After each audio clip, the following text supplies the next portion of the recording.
Ladies and gentlemen, boys and girls, welcome.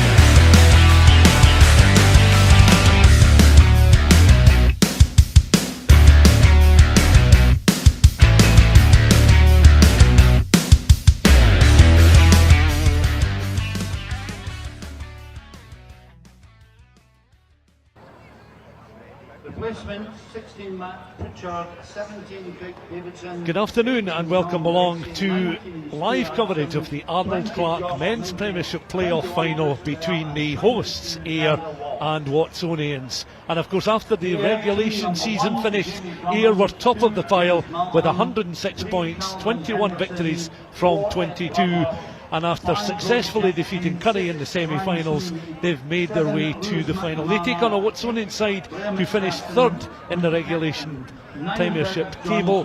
Watsonians defeating local rivals Heriots in an exciting semi-final to set up this showpiece occasion in front of a sizable crowd here at Millbrae. The sky is a watercolour grey. There was a bit of blue sky appearing a little bit earlier on. The wind is beginning to pick up just ever so slightly. The pitch is in excellent condition, and as I say, a large crowd very expectant ahead of this 4:30 kickoff. Let's then take a look at the home side first of all. They're the favourites, and plenty of quality there for my co-commentator Dale Clancy to look at. And Dale, one thing that is particularly interesting, we'll point out in the half-backs, Bobby Beattie starting at 10, Fergus Johnston's the starting scrum half, and the expectancy is that Fergus is going to be the Ayr selected kicker today. Yeah, and Bardelli was lining up kicks in the warm-up as well, so you know the loss of somebody like Sir Richie Simpson and not being able to call on players like Sir Coates and what have you has mean that they lose a player like Beattie in midfield, but they've got a really strong midfield in there. It's just to try and make sure that it's not stifled, but they've got an abundance of talent in the pack as well. Few players moving on after this fixture. Jamie Drummond also in the front row retiring for Ayr. The Watsonian side that have skillfully made their way to this Arnold Clark final includes Freddie Osley. He's also going to be heading to play his rugby down in Oxford next season.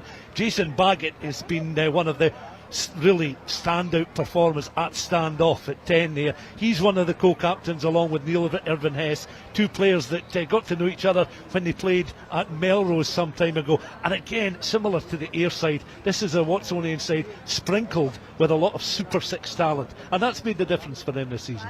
Yeah, I think the experience likes of Baggett, you look at players like McPherson and Owsley in the backs as well. You know, they're going to want to stamp their authority in this game, but I think in that back row it's going to be a real battle between both sides. And there's a young player, Xander McTaggart. You know, this is a big occasion for a player like him, partnered with Seb Cecil and Irvin Hess. You know, he's going to be well supported, but it's a big occasion for a youngster to be thrown into. So, you know, there's going to be loads of battles on the pitch out there, and it's cup final rugby now. It's a playoff final, so they can ill afford to make any mistakes for the next 80 minutes. It's a winner-takes-all occasion. Of course, these sides very familiar with one another, playing home and away during the course of the regulation season. They met for the first time in September. Watsonians 22, Ayr 26, the final score at Meyer side, and it was a similarly close affair when the sides met again here in December of 2024. Ayr winning by 12 points to 7. Mike Kerr, the Watsonians coach, certainly has a game plan. Now he can remember back to the one and only time Watsonians have lifted the main championship trophy, the Premiership trophy, back in 1998. He was a tea carrier on that particular occasion, or that season. Throughout that season, his father involved as one of the head coaches at that time. For Ayr though, Dale, they're looking for their 5th title, and given the success they had pre-COVID and pre-Super 6, for them to come back in the first season post-Super 6 and to post a score of 106 points from 22 matches really sets them apart, you would imagine, and Watsonians will come in as underdogs. Yeah, I don't think there's any you know, there's no shame in saying that Watsonians do come into this as underdogs. Ayr, in whatever guise that they've been over the last few years, have been a huge rugby institution in Scottish rugby, you know, and showed their class this season, getting to the final and only defeated by Curry at Millennium Park earlier on in the season. That's only defeat, that's only blip that they've had. You know, 2 close encounters against Watsonians, but you know, we've seen in years gone by teams like Samar, teams likes of Curry have travelled away from home and upset the odds, and it's those little things. And you mentioned Mike Kerr, he was a fly half himself. You know, he'll be well tuned in terms of where they can expose Ayr and put a bit of pressure on Bobby Beattie at 10. Just a glimpse of that new trophy. We mentioned this, we'll probably mention it again. 54 centimetres tall, 30 centimetres wide, and it replaces the trophy that was first introduced back in 73-74. That has been retired and it will now take its place in the Scottish Rugby Museum. But we're just moments away from kick-off and the players will emerge. You can see them now heading towards the pitch. It's Watsonians led out by their co-captain Neil Irvin-Hess, who'll be in that back row along with Ryan Sweeney and Lewis McNamara. And a little theme that is synonymous with train spotting, welcoming an Edinburgh side onto the park. And Watsonians will be, I'm sure, delighted with the playing surface here as well. It's an ideal setting and an ideal afternoon in front of a big crowd for some really impressive rugby to be played by both these sides, and swashbuckling stuff is what we expect. Yeah, and I think it's probably before the watershed, so we can't say too many train spotting references, but it's a great occasion to run out by that trophy, and what a remarkable job they've done here at Millbrae. It's an imposing place to come at the best of times, but they've certainly polished it up. And Blair McPherson, the first player out in the traditional Ayr colours there, the pink and black hoop jerseys, and I mean, he's been a stalwart in the Ayr jersey for many years now, and an excellent captain over the last 4 or 5 years. He's been a leader. You know, he's guided them to much success, whether it be at Super 6 level or, of course, prior to that 2019 they collected the cup and the league title. So they'll certainly be looking for more of the same. But Watsonians have plenty in their armoury, and the next 80 minutes is sure to be thrilling. And the man in the middle, Sam O'Neill, is joined by Bob Nevins and Lee Fish, the match officials for this Arnold Clark Premiership playoff final. 4:30 April. Okay, we good to go, Tom? April afternoon. Tom, we good to go? Okay, we're good. Okay, time on. Back readies himself for this kick-off. There's the blast of the referee's whistle, and away we go then. And Baggett's kick, a high, tantalising one there, contested by both sides. Early touches there. Taken back in. As they're able to ping that down through. Bobby Beattie's not a touch finder. He's able to find Freddie Osley, international rugby at 7th level, and had a spell with Mike. And also with Sean at Edinburgh, Sean Everett and Mike Blair. Watsonians now spreading it down towards the right. Going to ground, play on. Back foot, good. Rowan McPherson. Captain Will Hess to stand behind. Chance now for Murray Scott. Just on halfway. Taking on well number 10. Scott once more. Back it comes to Baggett. Stuart wide. Back foot, good. Once again. In goes Scott. 3 waiting and poised. Watsonians just on the edge of halfway, looking to try and make inroads into the Ayr half of the field. A bit of assistance required maybe by Xander McTaggart there, as the high up and under is gathered there by Robbie Orr. Tries to find a gap and breaks the 10. Back it comes again. Quick hands there from Fergus Johnson, who we understand will be kicking this afternoon. Slipping and sliding there. One or two of the Watsonians players just trying to get a grip on the pitch there. Freddie Osley studs just sliding away in the grass there. Oh, and Baggett's found some space. Up and over halfway he goes. Now he weighs up his options. Excellent tackle, but the offload is good as well. And Watsonians now look for quick recycle ball as it's taken on there. Dom Kutsia out towards McPherson on this right hand side, forced into touch, and high time. We hear once again from Dale after 2 minutes. It's been a bright start. It's been an excellent start from Watsonians, going into contact. They're going in with numbers. They're driving low as well to try and stifle that. Being held up by a really big Ayrshire a big Ayr pack. Do you have numbers? But it was a great break there. They're getting really narrow in defence as well there. So what's been allowed to happen is that they've been allowed to get those gaps. That's been afforded there because Baggett's just been able to just wave that ball like a wand. The gap opens, he splinters through. How many times have we seen it? And again, it's taken on there by Neil Everett, the co-captain, is requiring his scrum half, Murray Scott, to recycle ball. Baggett with the long loop pass out there, deflected off the hands of Garcia. Now the breakaway is on, and this is a lung-bursting effort here, and Ayr could well be in underneath the post for the opening score. An opportunity try, if ever there was one, and look at Bardelli in the right place at the right time. After pressure from Watsonians, Bardelli had so much to do himself because he was gathering the ball on the edge of the 22, but showed his pace. A player who scored 10 tries for GHA in season 22-23, and the 23-year-old is in for the opening try in this Premiership final. And how about that? That's something you see this time of year on a Rugby Sevens pitch, but we've been enthralled by the skills there as Bardelli once more picks up Dale. And I mean, he had only one thing in his mind when he got into his running. For a guy that's not played a lot of rugby this season, it was almost Forrest Gump-esque with that right leg heavily taped up, and it was against the run of play, completely against the run of play. It's been 2.5 minutes with the Watsonians team with ball in hand, peppering that line towards the end after a mix-up at the line-out.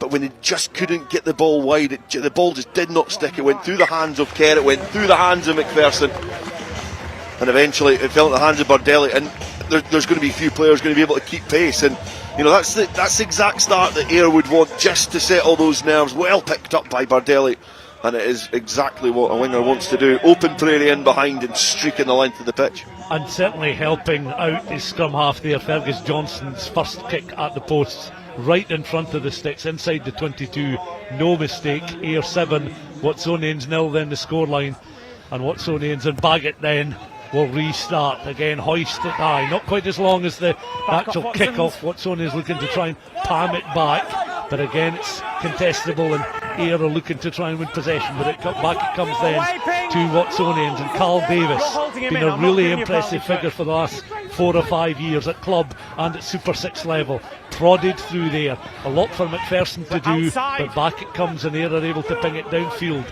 Baggett on his knees, able to gather on then towards Osley.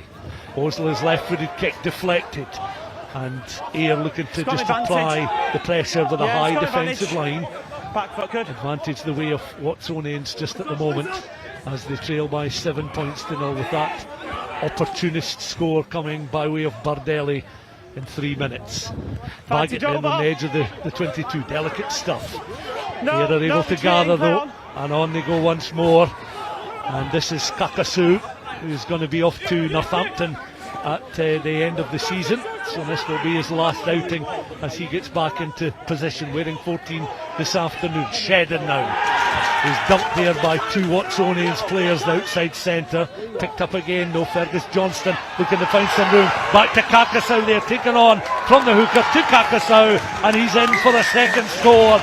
And James Malcolm will be playing his last game for Ayr this afternoon, we understand. Nice little offload there, and Kakasau, well, he's an impressive performer and operator, Dale. He's certainly someone who's going to be a Northampton Saints player in just a few weeks' time and signing off in fine style. You feel it's an environment he'll flourish in, you know, being given a little bit more opportunity to, you know, be given and afforded space, and that's exactly what happened there. Great work from Malcolm, but great ball retention from Ayr as well. The carry up there from Shedden initially, he was driven back by 2 Watsonians defenders, but the players able to peel round, keep the tempo up, and the players didn't even dig in. Malcolm was just able to absorb the tackles coming in to allow that offload into the path of Kakasau, and great pace as well. It's probably as easy a try as he's going to see, but it was being in the right place at the right time, and what a blistering start from Ayr. You know, this is the first time they've had the ball in hand, they've been able to build momentum, because Watsonians have looked impressive as well, but just, you know, falling foul of a couple of lapses in defence, and they go behind. And the conversion attempt, that's an excellent kick as well, and Fergus Johnston marching back over halfway with real purpose, because that would be about 16-17 metres in from touch, just outside the 22. So 2 from 2 from the scum half, and Ayr leading by 14 points to 0.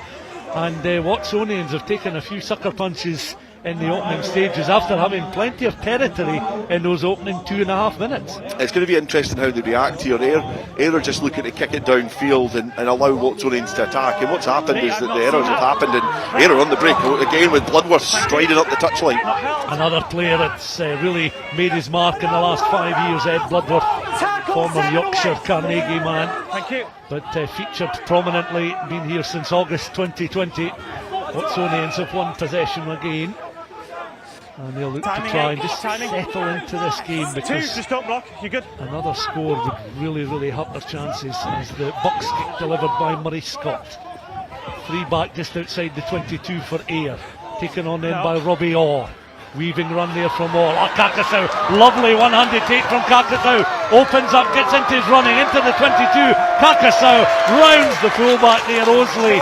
The 1-on-1 was no contest on this occasion, and Kakasau's in for a third try. This is majestic stuff here from Ayr as they work themselves further in front, 19 points to 0, with the conversion to come. We've only played 8 minutes, and that was really slick, pure rugby at the very highest level. Yeah, a poor defensive pressure from Watsonians. They were coming up in almost a 3 there, and one of the players dropped back. It looked like Ronan Kerr was almost going to be dropping back. It's then enticed Robbie Orr to go for that gap, which has allowed then Kakasau just to hit a line, hit a nice tight line. And Owsley, he's lost his footing at fullback, or he would have been, it would have been an interesting foot race to the line, but he had the angle, he had the line, and what a start from here. What a start it's been. And the successful conversion means it's 21 points to 0. Yes, in fairness to Freddie Owsley, it is worth pointing out that we did see him slide a little bit earlier on in the half as well. Now, there was a bit of murky rain when I arrived about 1:30 before the start of the game. It has, though, since dried up in the last couple of hours, but one or two of the players maybe still slipping out there on parts of the surface that have maybe not been exposed to any sort of brighter conditions in the last few hours. There is blue sky beginning to appear once more as the restart kick is gathered again down Ayer's right hand side. Owsley keeps his footing this time on towards Baggett. Baggett then slips, taking the ball up just over the halfway line. Plenty of thinking then for Mike Kerr and his coaching staff as Watsonians through Irvin Hess take it into contact. Recycled by Murray Scott through the hands of Baggett once more. Clancy has a touch, they're trying to work it out towards their left hand side. Advantage. Yeah, you got advantage. Just say if you want it, 9. Watsonians still wrestling with possession, and they have it just a fraction inside, so playing either side of halfway at the moment. 10 minutes on the clock. Ayr 21-0 in front. Carl Davis with a little touch. Irvin Hess once again. Kakasau tries to block the challenge. Reinforcements coming in there in the form of Ed Bloodworth. Referee, though, intervenes with a whistle. Ayr players get back to their feet. Watsonians will have the opportunity over on the far side towards the left, about 15 metres in from touch, back in it was the territory. Counter, too many hands. And the first thing Watsonians will want to do is get more ball in meaningful possession inside the Ayr half of the field, preferably the 22. Yeah, good defensive reaction there from Ayr, because at the start of the game, the first 2 minutes, there's that little bit of uncertainty. The score's 0-0, it's a nervy occasion, and that try from Bardelli's just settled the nerves, and it's really got Watsonians on the ropes. They're wanting to try and get downfield. They need to react now. You said a minute ago about they can ill afford to concede the next try. Then Kakasau goes and scores, but you do feel that another score does take it out with their reach, because it's early in the game. But when Ayr have had the ball, they've been ruthless, and this is an opportunity for Watsonians to build. Carl Davis with the throw. Irvin Hess wins the ball in the line. So here's an attacking platform for Watsonians in that 22. Breakaway run is strong, but caught just 5 metres from the line. We'll look to recycle here. Murray Scott in position, squats down, tries to gather the ball, but the referee again intervenes. Will go back across towards that far side. I just went round and I just lost it. Watsonians were half through there with the break from the line Mark's out. on the 15. Conceding the penalty. Mark's on the 15. Inside that 22. Went early on the. He was Ed. Early on lifter. Visit into the 22 now. Watsonians really feel they'll need to come away with something as Baggett pops it towards the corner. Yeah, they'll need to build something now. Just keep a little bit of timing, make sure the feet are on the pressure ground. on Ayr. You know, stay calm down here, try and force them into mistakes and let them know that, you know, Watsonians are still a quality team. Let's not get away from that. They really asked questions in the opening couple of minutes, but since then it's just been one-way traffic. So they'll be looking to try and take something here.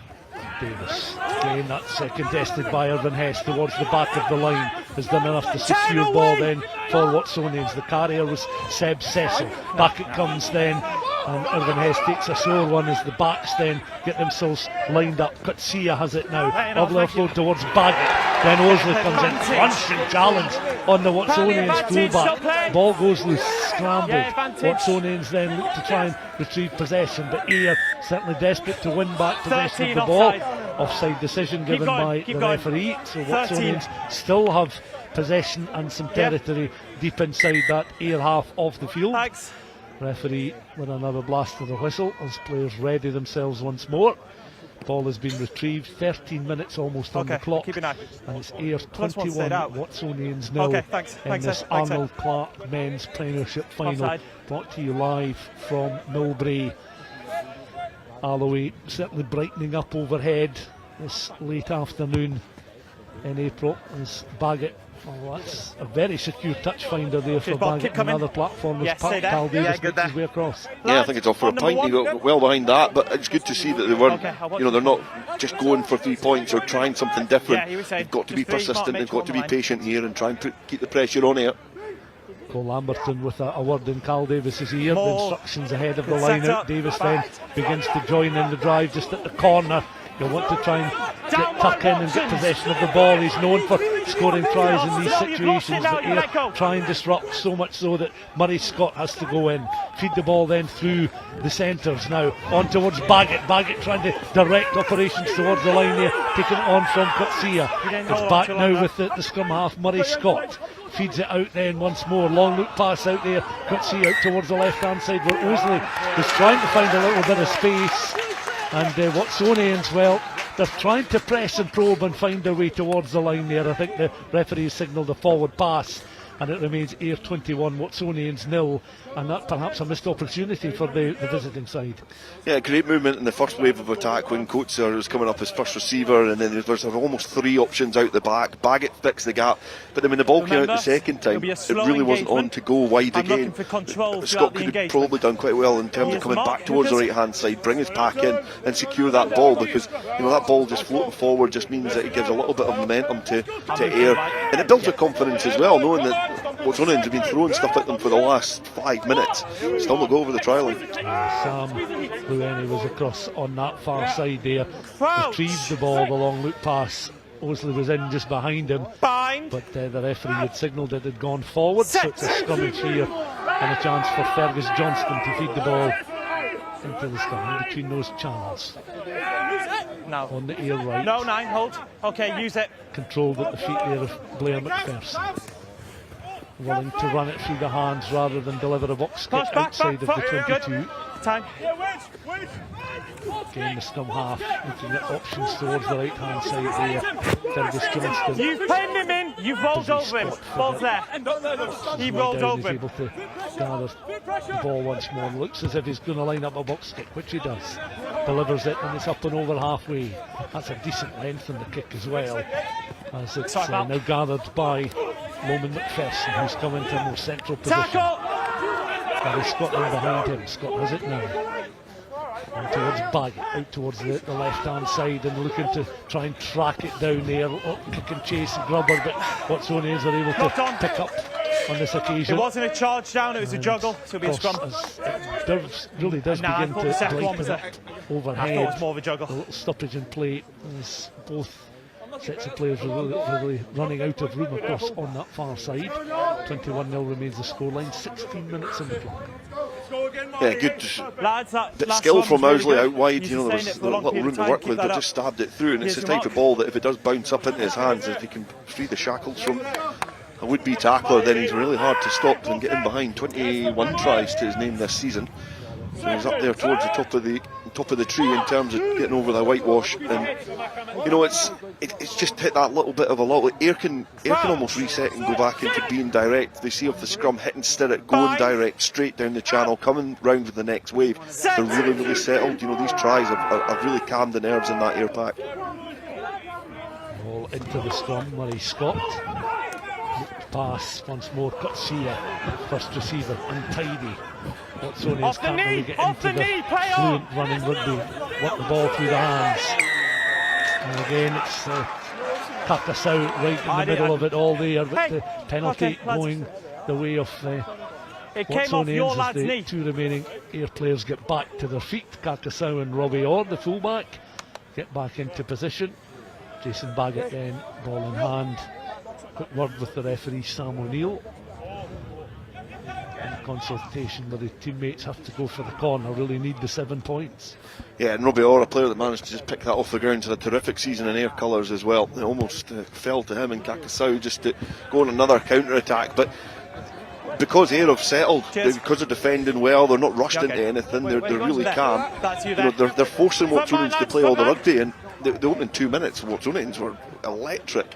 But a couple of balls have just went to ground. One's resulted in the opening try, and that ball off that left hand there is just not accurate enough to try and test this Ayr back division defensively. So we've got a bit of field possession here, and let's see what they can build. They're gathering the ball from the line out. In the thick of it again is Murray Scott. They're able to feed the ball on there towards Ball and Van Niekerk, the two lock forwards. They're trying to will and be willing carriers of that. Jamie Drummond down? Yeah, Jamie Drummond I think has received a knock from that line out, taking a sore one, so he's the first player to receive some on-pitch treatment. Your scrum. Thanks. Yeah, good field position there from Watsonians. I think just coming down that maul, obviously Cole Lamberton looks like he's getting patched up as well, so a couple of players just needing a little bit of medical treatment, perhaps a physical coming together. You know, that both sides do not hold back when they're going into anything really that's so explosive at the maul, at the ruck, at the tackle. So obviously the sides both clashing together there. You okay? And Jamie Drummond looking like he's coming off second best, but it does look like it's perhaps his leg. Lamberton is getting his head seen to it. But he would be a big miss as well. Jamie Drummond has, you know, played in pretty much every single game for Ayr this season. He's a cornerstone of that scrum, so they'll not want to lose him. But I can see Caleb Ray is warming up on the touchline here, and perhaps Drummond is going to be withdrawn from this game. Yeah, you could see Cole Lamberton sitting upright, receiving a knock to the side of the head as we get to see this interception again from Bardelli. 3 minutes in, 2.5 minutes in. A look at that, you know, real purpose in his running, glancing to his left there, able to ease up as he got in underneath the posts, and there was literally no stopping him. And again, this is a nice little offload to Kakasau, his first of 2 tries coming in the space of just a couple of minutes. Again, 1 or 2 Ayr players perhaps losing their footing. This man though is absolutely electric and assured in his running, a broad smile on his face. 3 tries in the opening 8 minutes, and Ayr opening up a 21-0 lead. Jamie Drummond, incidentally, of course, Mauchline born, ex-London Scottish, and had a spell with the Glasgow Warriors, and of course he's played club rugby with Cumnock and with Mar as well, so very familiar figure around these parts. Yeah, they can ill afford to lose him. He looks like he's up, he's trying to shake it off. The medical team, and Pat MacArthur's down there as well, having a conversation. I think they're going to take him off and try and see if they can get him moving again. But the change will be made in the Ayr pack. But it's been a brilliant start from Ayr. You know, this is probably the only negative so far. You know, that final try from Kakasau was brilliant. You know, just plucking the ball one-handed out the air. And he said he was smiling. I was smiling watching it back. It was terrific to see a winger in full flight with that arcing run over the try line in such a big occasion, especially when he's departing to pastures new. So, you know, it's a positive opening 10 minutes certainly from Ayr, and they've reacted well for the following 10. Well, undoubtedly we know Watsonians have the quality on the pitch. We've not really been able to see it in full flow just at the moment, but Ayr and some of the showstoppers have really illustrated the standard at the top end of the Premiership. and they produced a very impressive opening near 19 minutes. Watsonians though, attacking scrum. Murray Scott goes to the back of the scrum, finds McPherson, who cuts in off his wing there, is tackled. Then the scrum half, Scott goes in once more, has a little look at the options towards the left hand side. A third take then from Scott, on then towards Baggett, through the centres again. Osley playing a high defensive line from Coetzé's pass there, but in attack this time. And it's the fullback that takes the ball into the tackle, recycled inside that 22, so they spread it from one side to the pitch to the other and back to come to a more central position. Recycled ball, another phase here for Watsonians. Neil Irvin Hess taking the ball on there from Ronan Kerr, the shot of the 5. Back to their feet they go once more. Baggett has it, little interchange and passing there, trying to bring Van Niekerk into play.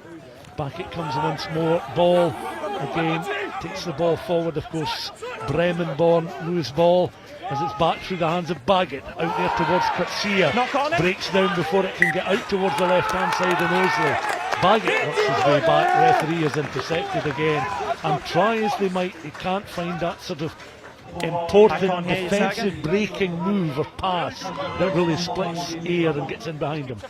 Yeah, and they had the options there, but 3 players just drifting round the corner, really easy for Ayr to defend. But I mentioned for Clancy, because in the first passage of play that was coming on, he's a left winger, and he'd actually run all the way around to the right hand side. He stopped, he plugged the gap that Freddie Owsley was looking at, and then Bardelli's working round towards the left hand side to catch the void that he's left. So, defensively, great reading from Ayr in these opening exchanges, because they're kind of forcing the pressure, they're forcing that flat pass, on Watsonians, and it's just not going to hand, it's not unlocking the defence. So, it's been 10 minutes of attacking brilliance from Ayr, and then 10 minutes of defensive brilliance.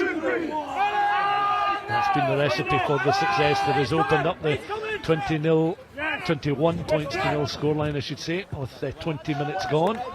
Pinged from outside the 22, that is a touch finder, and that takes play down to 10 metre line. So play just opposite the main stand, and it will be you're on the line. In here. Carl Davis already in position. Can we offset? Again, We're on the line. looks to have shaken off the knock he sustained. Can we offset? We're on the line. Thank you. And Davis you're on the line. himself to throw the ball into this line out, jockeying for position. Irvin Hess winning the ball high in the air, is able to ground and plant the ball, and then Ronan Kerr takes on that right shoulder, goes to ground, recycled ball. Davis has it once more, little pop pass towards his left hand side. Scott goes in again. Baggett then looking to build phases of play here. Watsonians as they try and get up towards the 10 metre line. Ayr forcing them back, trying to protect that 10. His ball goes in again. It's picked up once more by the scrum half Scott, feeding the ball out towards that Watsonians left. Scott again in position, trying to find a way through. Scott's now has a little look towards the left hand side, but back it comes then, quickly through the hands, and taken on once more by Don Coetzé.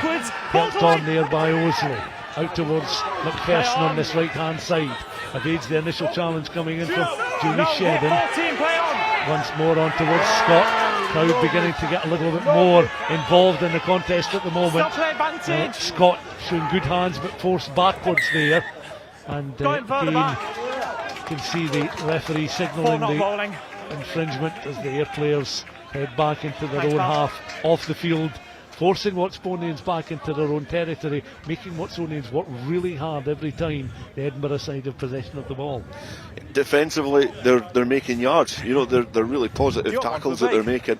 And I thought there was an overlap, great vision and great communication from Baggett, just ghosting in behind, seeing that the space was actually on this main stand side here at Millbrae. I mean, the ball keeper coach, he's actually picked the wrong option. He's got players outside him. There was a huge gap out wide, and he just needs to give it to Owsley early. Give it to Owsley early, allow Loman McPherson to have a chance, a go at the opposite, their opposition, to try and make their way downfield, but he just got engulfed, and then defensively Ayr just got a chance to reset. I'll tell you one thing as well, I think Rory Jackson in defence, second row, black scrum cap, the black tape, has been absolutely everywhere in his opening exchanges. He's been putting in some real powerful hits, so you know that's been helping set the tempo in defence. Hess winning the ball in the line again. It's taken on by Lowrenny, coming off his wing, trying to power his way into that 22.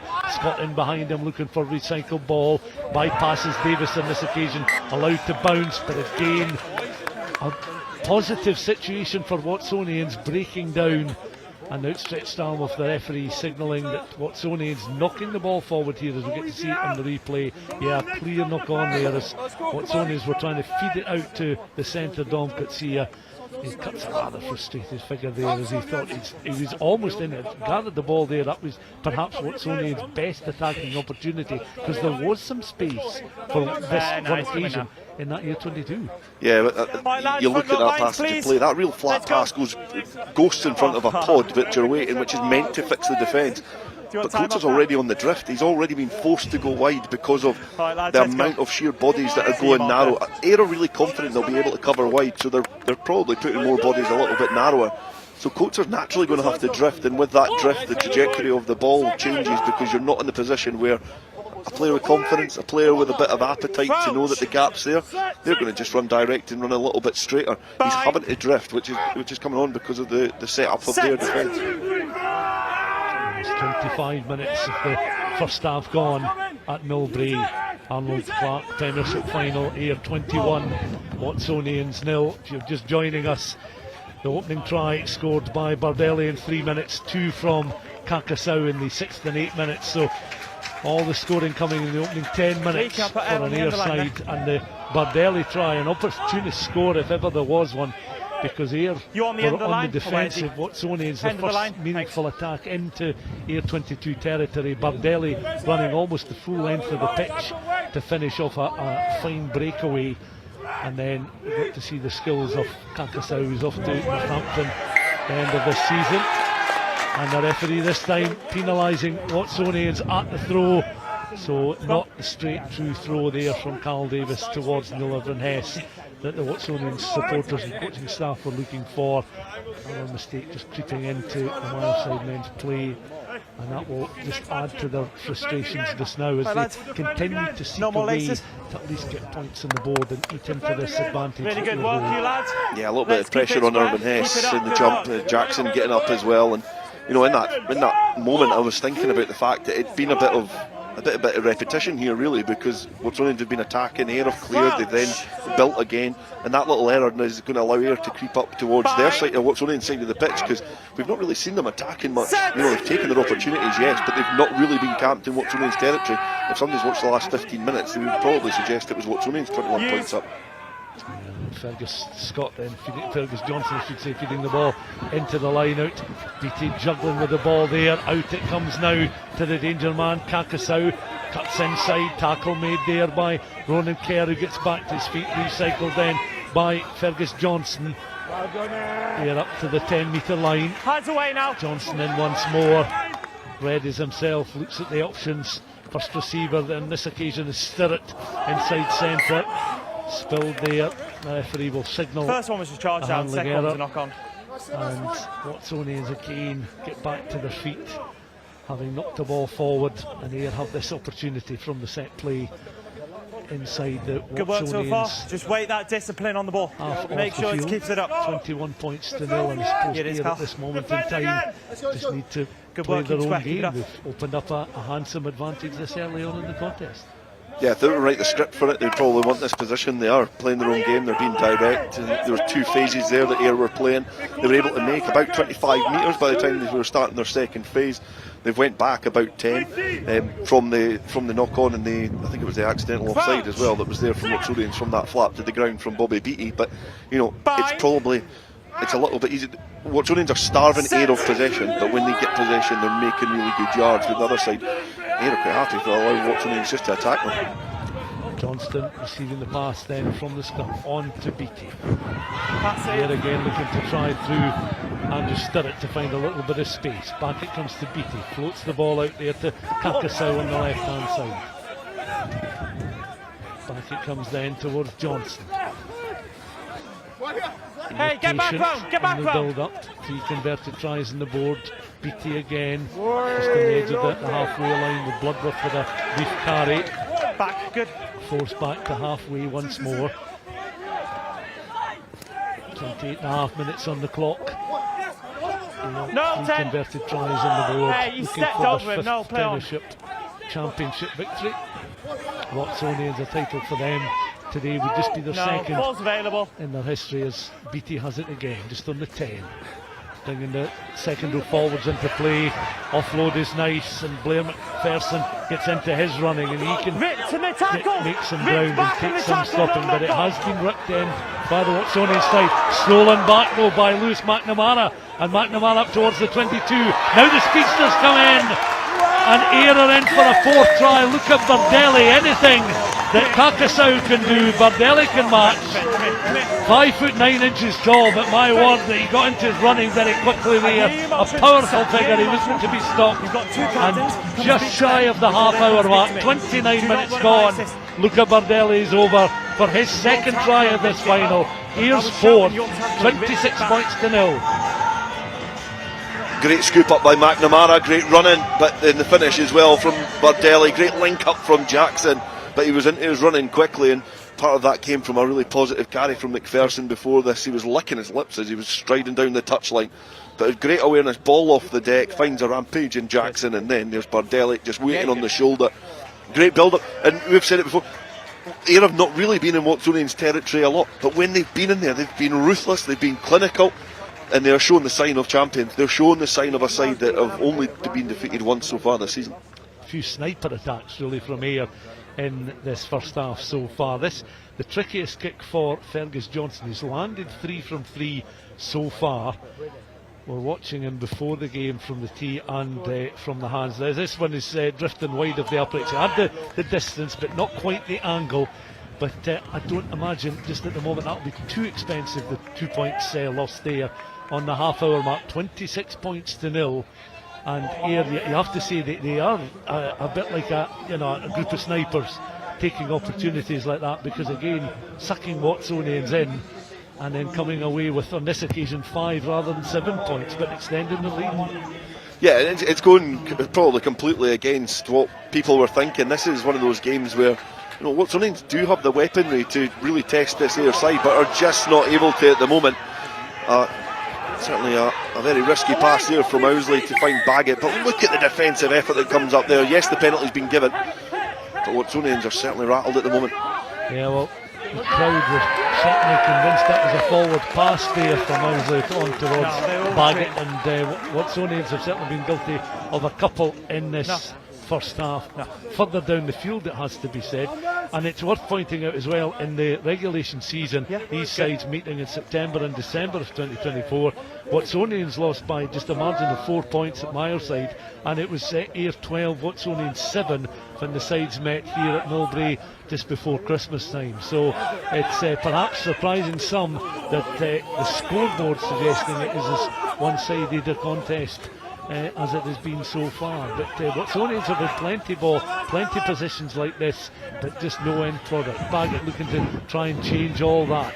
On in towards Lueni, who finds Owsley. Owsley can't quite get McPherson away. McPherson, the ball deflected on his arms there. Owsley cuts a rather frustrated figure there as he was lying prostrate on the pitch. He's back to his feet just now. Can see that the Watsonian scrum half, Murray Scott, is requiring a little bit of medical assistance. But as we approach half time, 7.5 minutes of the first half left to play. It remains Ayr 26, Watsonians 0. Dale Clancy. That run from Owsley at Goldenacre a few weeks ago, that ball sticks. Today it just doesn't. There's that little bit of uncertainty in this Watsonian side that would usually fall in the breadbasket of Loman McPherson, and they would keep the momentum going. They would be attacking that scramble defence.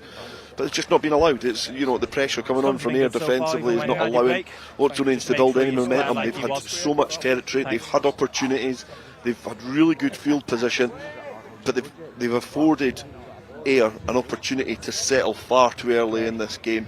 In a place like Millbrae, as packed as it is today in a Premiership final, it's an imposing place to come, and Watsonians have helped support Ayr's cause. James Malcolm with the throw in. The referee signalling the infringement. We've not straight and then an like obstruction on the ground. As a side quite often did as could well. be, We've also had an conceding obstruction when 3 we came tries down, in the so we opening can 8 have a minutes scrum. away from home against the side you're playing Set up against. You and have home advantage in a game of this magnitude. To me, they don't just look spooked. No, the front lifter they went in seem front to of be you. a side that are just, whether the game plan's not quite functioning Anyway, Mark's the here. way it should be or not, but frustration will continue to build if minutes continue to pass. They have so much possession, but then another sniper-esque score gives Ayr a further 5 or 7 points. Yeah, credit where credit's due. I think after 8 minutes when they were 21-0 down, the way that they've reacted in that time has been really good. They've not had the end product, they've not been able to get any points on the board, but the way that they've reacted has been very good. It's taken another 20-odd minutes for Ayr to eventually get over the try line again, but I think there's confidence there, but it's just, they're maybe a bit over keen at times, just running a little bit too flat and maybe a little bit, too keen with the passes or the passages of play that they're playing, so, it's difficult to come back into them, but they're trying to build momentum again here. And you can see Roman McPherson had a little foray down at the middle of the pitch. He's back on his wing as Watsonians are back and on the fringes of the Ayr 22. Carl Davis this time carrying the ball in, receiving it from his scrum half. Murray Scott is over possession of the ball once more. And again, ball and you're pinning him in. You're pinning him in. I'm not going to allow it. Watsonians side desperately keen to get something before half time. Ronan Kerr then stops Jinx, tries to make his way into that 22. They do so. Lost now. And they're looking towards Scott for the opportunity. Baggett on towards Irvin Hess, the 2 ex-Melrose players. Of course, Irvin Hess had a spell with Southern Knights before joining up with Watsonians in 2022. First man, clear release. Still they go, and Ayr have stripped Watsonians, and it's Route 1 stuff from Ayr on this occasion. It's belted right through the downfield. It's chased all the way then by Osley, and he gets into his running now, tries to keep his feet there as he works his way up towards the 10-metre line. That was an excellent kick downfield there from Ayr. And he forced players into touch across on the side opposite the main stand.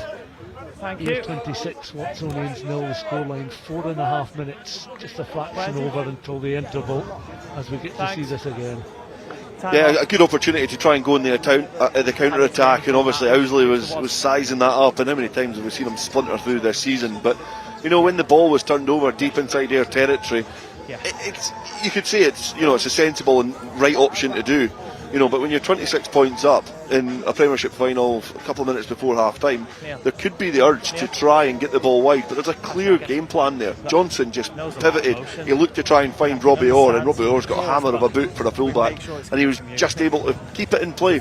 The one thing as well about Ayr is, in terms of when they're kicking from hand, they're not actually really going to touch that often. They're looking to try and keep the ball in play. Now, Freddie Owsley is very, very dangerous, but you can see that rushed line that came up. There was 4 Ayr defenders in a flat line blocking that option, and everybody else is just filtering into position after. But defensively, coming up in the line, Ayr are well drilled. They know exactly what they want to do. I think it looks like every time that they're in behind their own 10-metre line, just lump it downfield, let them attack, let them come back at us, and it's been effective so far. How often does it affect the players' confidence, particularly players that like to run into open space when they've slipped a few times? When they're trying to get into the running, because both Owsley and Baggett have slipped a few times at crucial moments, and you wonder if they're a little bit conscious of the footwear and of the playing surface, and if they're ever going to get a clean break and keep their feet. You're asking the wrong time. You've seen me play rugby this year. I'm thinking Coastal erosion's moved quicker. Your sprinting days, though. I mean, we're not dusting you off the shelf from decades back. You were a sprinter not that long ago. Yeah, so it is. It falls into your head. You get a bit less, confidence. You get a little bit less confidence in thinking about, yes, I can do what I usually do, especially when a player like Owsley, who is, he's scythed through most defences in the Premiership this season, and if you think that your footwear is not the right footwear, then it does. It poses questions. You maybe then go for the other option. You carry and you take it physically in to secure that ball instead of rolling the dice and going for something a little bit more open. Here then resume, and Ed Bloodworth wins the ball in the line out, and Bloodworth then has it once again just right in the very heart of the pitch there as Ayr try and pick and go once more. They've done a lot of damage in the first 35.5 minutes. Watsonians winning the penalty. He's on the other side, and we've got two players going to be on an the interesting half-time team talk in their respective dressing rooms as Mike Kerr will look to try and find a way to get his side I thought he got on the other side. pressing and probing and getting end results and points on the board, because the pressing probing part has existed in large quantities of this first half, but they remain scoreless as we close in on half-time. Baggett then spinning the ball in his hands. A few strides into the Ayr half. Yeah, kick which will take play back to the fringes of the 22. Can we put Ayr on the line? Put Ayr that on the ball 22. is now stuck in that tree. It was a great kick from Baggett, but this is going to be an important 4 minutes of the final. If Watsonians can get something, I would even be arguing a penalty. You know, there's been a misconversion there. If they can either give themselves a target, something that at half time they can give their coaching team something to aim for, then it'll be a positive. But it's going to be a long and a frustrating 4 minutes to try and unlock this Ayr defence. They are aware of the touchline and trying to force Watsonians players towards touch, but Watsonians are able to recycle. Doesn't quite make Ronan Kerr. He just adjusts his position now. But Watsonians again looking to try and work it round the corner on the edge of the 22, back towards Scott through the hands of Baggett. Again, Lueni coming in off his wing, but once more up high defensively there was Kakasau, stripped and one back and pinged downfield, and the chase is on, and Baggett chased all the way there, and the kick downfield by Fergus Johnston, and Baggett was chasing almost a lost cause there as the ball just had too much pace on it, trundled into touch, and will be a throw-in just in front of the main stand. We've not had so many throw-ins for Watsonians in their own half in front of the main stand. They've been inside the Ayr 22 during the first near 40 minutes, 37, almost 38 on the clock, so just over 2 minutes left until the interval. Carl Davis with the throw. Again one towards the middle of the Watsonians line, and walking forward now is Murray Scott. Scott then goes in and is able to just help feed the ball on then towards Xander McTaggart. McTaggart on the deck, stolen by Ayr once again. Beattie very quickly on there towards Stuart. They're spreading the ball out towards this right hand side. Shedden on the angled run, taking the ball just beyond that 10-metre line. Fergus Johnston again is looking to try and gather possession of the ball, and Ayr once more just over that 22. Beattie again, pod forms. Watsonians solid in the defensive work there, but forced back towards their own 10. Again the breakaway's on. Bardelli, could he be on for a hat-trick here? Little 1-2 with Beattie. Back to Bardelli, to the scrum half then. Fergus Johnston, he's trapped and goes to ground inside that 22. Ayr again showing a bit of variety in their attacking play. Calvin Henderson takes the ball on this time, and you can see wrapped round him there was Lewis Ball, just been dragged along the Millbrae tough, closing in on the interval. Fergus Johnston, Ayr looking to try and ensure that they can get something else before the interval. Picked up by Johnston again, close towards that 5-metre line.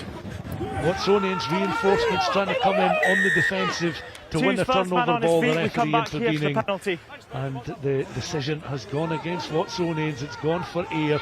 Dale, you'd say that with 30 seconds left, this is likely to be the last meaningful attack of the first 40. Yeah, and I think there's a scream for scrum from the Ayr dugout. This is going to be an interesting call to see what they go for, but you know, roll back 2 minutes and Watsonians are attacking inside the Ayr half. They're almost inside the 22, and when Owsley takes the ball into contact, he's looking for that offload. It was really well defended, and it was just pawed back off. It was like scraped back off the top of the maul, back into Ayr territory, and they could kick downfield. Defensively, that has allowed the platform to do this. Now it's a centre field scrum. It is really going to expose this Watsonians defence. The scrums have been relatively stationary. They've been steady. They're almost like two heavyweights just sizing each other up. I think they've called for the posts now, and that's a good option, because you know the misconversion. There's been 4 tries, 3 of which converted. It means that the Watsonians have to come out in the second half, and they have to score more than 4's worth, a full complement of tries. So, you know, in terms of managing a final, managing the scoreboard, that's a good call. Yeah, I think the decision originally was going to be a scrummage, but it is now a penalty goal. This is likely to be the last action then of the first half. Over to Fergus Johnson to deliver the last lines of the first half script. 3 converted tries, a missed penalty goal, a missed conversion rather, but a successful penalty goal. And there we are, the referee signalling that that is the end of the first 40 minutes. And Watsonians then making their way back to the home dressing room, the away dressing room. Ayr to the home dressing room. Ayr having done so much damage, 29 points to 0. 2 tries for the Bardelli coming in the 3rd and 29th minutes. 2 tries then from Kakasau in the 6th and 8th minutes. That penalty goal from Fergus Johnston right on the stroke of half time. 29 points to 0. It's been impressive stuff from an Ayr side, finished top of the league standings with those 106 points, and they've certainly put Watsonians to the sword. Watsonians plenty of possession but no end product. What will the second half offer up here at Millbrae? We'll be able to describe the action when play resumes in around 10 minutes time.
No one was born a hero. It's an everyday journey. There are no shortcuts, no days off, no perfect scenarios. Things won't always go the way you expect. But overcoming challenges is part of the game too. Your time is now. When passion runs through you, become your own hero. Definitely, when I was 16 and I was in it, like, it hurt me like so much. It doesn't matter that we're in trackies and trainers, like we're not feminine. Yeah. No, A circle of like women empowering women. Hi Shelley, I'm Rona, nice to meet you. Hi, Shell, it's really nice to meet you. Yeah, nice to meet you properly. I was walking Love that really you're slowly. already kitted out. Yeah, I'll show great. you around our gym, this is where we train with Scottish Rugby. Perfect, thank you very much. So what was your pathway into, well yes, sport? Well, so I actually wasn't massively sporty as a kid, but I did ride horses. Cool. And that was like my main passion. And then my first kind of like interaction in team sport was hockey. And I did love the team environment of it, but at my school it was more just hockey was for the girls, rugby was for the boys. Yeah. So I did a lot of girls hockey, and then I did that at uni as well. And then from there I went into CrossFit, Olympic weightlifting, really honed them as sports, got a couple championships under my belt, won a few titles, and then the BBC phoned me. You, superhero outfit, Saturday night. And I was like, guys, I'm there. Like something I really struggled with when I was younger, so yeah, like played rugby through the age grades, but yeah, when I was in my school, I think very relatable to what you said, like there was no girls in my school that played rugby, like it was just me. So, and I would get called a man and stuff. When I was 16 and I was in it, like it hurt me like so much. Yeah. But I definitely struggled with like that transition to when I first started going into gym. Like I put muscle on quite easily, and then I guess, like, kind of liking how I looked in the gym, but then if I was at an event or like somewhere that I was wearing a dress, just feeling like I don't know, like I don't fit in. Exactly the same. The second you start to get athletic, in my teenage years, like 16, 17, 18, a bit of fitness goes a long way. Yeah. And my body shape definitely changed. And I'm exactly the same as you. The opinion of everyone and others was always, you're a man, or a boy, or whatever. And the crazy thing is, I always had long blonde hair. And I was always quite like a girly girl, kind of pretty, like I was that. But it didn't matter because you had this like athletic physique, Yeah, and I liked sport.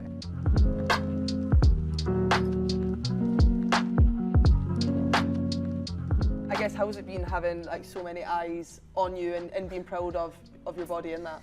I mean, it's been a big adjustment because I am confident. But also, I'm really glad that there's a mask in front of me. The positive is so many kids, boys and girls, but to me it resonates when it's females, that they're now like, I want to be strong, I want to be big. Like there was this one mother that messaged me saying her daughter wouldn't participate in some of the running activities and stuff because she always wanted to wear baggy trackies. And I actually resonate with that too, because I used to cover my legs a lot. And she didn't want to wear shorts because she had bigger thighs, quads, legs, muscle. And she messaged me saying her daughter wore shorts to sport for the first time in ages. Cool. And like I could cry thinking about this 12-year-old girl that didn't want to wear shorts. And now like my legs have like inspired her. It's so cool. I think it's so cool like that you're using your platform to be proud of who you are, to say like I'm a strong woman and I've got strong legs and I've got big powerful legs, and that's amazing because like that just shows how impactful literally just being you is having, and all you're doing is being proud of who you are. Yeah. And dressing so up like a superhero on a Saturday night. It's like a circle of like women empowering women. And like here's a question for you. When did you start rugby? Started playing when I was like 12. Yeah. 12, 13, and then but I was like one of these kids that did loads of sports, and then I guess when I was like 16, 17, I was first in Scotland under 20, and they gave me this gym program to do it, and the gym program was honestly like 10 bodyweight press ups. Like it was so minimal, but I didn't do it because I just had this thing of like I was already getting called a man at school. Like rugby was for men, and I just had this thing of like I don't want to look more like a man, and I think that's been the biggest learning for me, that actually being strong, that is being feminine. Like it's not. Femininity is not being soft. Yes. And small and weak.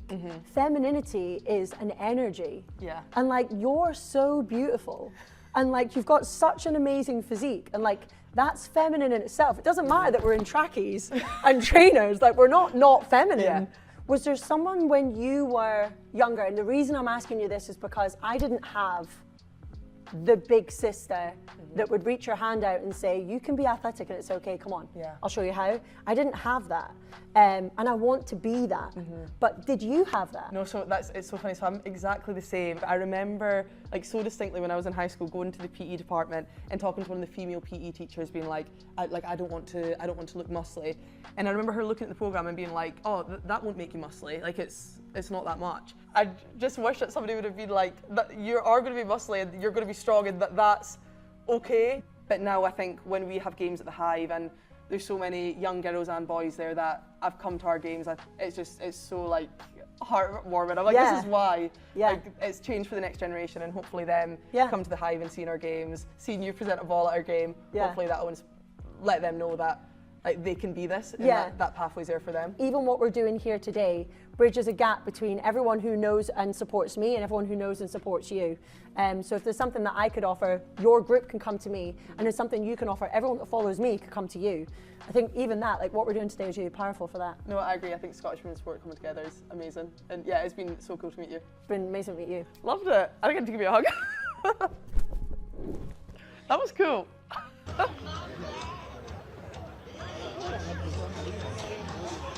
Welcome back to Millbrae. Moments ahead of the start of the second half. There's a reminder of the half-time scoreline. Ayr leading by 29 points to 0. The story of that first half, Luca Bardelli with 2 tries in the 3rd and 29 minutes, and in between, well, you have to say that it wasn't exclusively the Amina Kakasau show, but he certainly showed his qualities and why Northampton Saints were interested in signing him, because he scored 2 tries in the space of 2 minutes in 6 and 8 minutes. Ayr had opened up a 21-0 lead before the 10th minute of the contest. They finished their scoring right on the stroke of half-time. Fergus Johnson's penalty goal inside the 22 in front of the sticks. And Dale Clancy, that is a handsome advantage and an excellent return from an Ayr side that certainly had some defending to do in that first half, because the scoreline perhaps suggests to somebody tuning in one-way traffic in the first half, but that would be unfair on Watsonians. Yeah, I think if you were to see this as a full-time score, I think you'd be surprised. Never mind a half-time score. That it was a great start from Watsonians. They were really testing Ayr out wide. An opening 2 minutes where they were really looking to stretch. Ayr defending narrow. And I thought at that point, I was like, I don't think that's going to work well for Ayr to defend as narrow against a side that, you know, had McPherson and Owsley there to pick them off, and players like Baggett that can just unlock defences.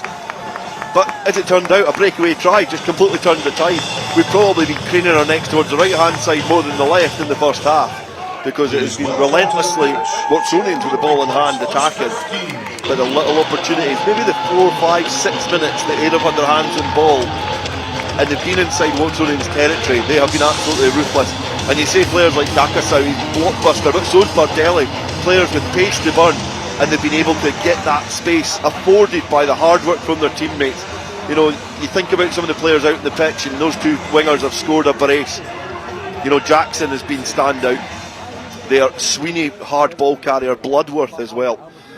So, you know, a lot of good work laid on by those forwards, and it's going to be an interesting next 40 minutes. Yeah, you're going to have your work cut out when it comes to player of the match a little bit later on, but as you say, I mean, there's plenty of contenders that have contributed to this Arnold Clark playoff final, and it's a final. Ayr, of course, winners back in 2019, the last of their 4 championships to date.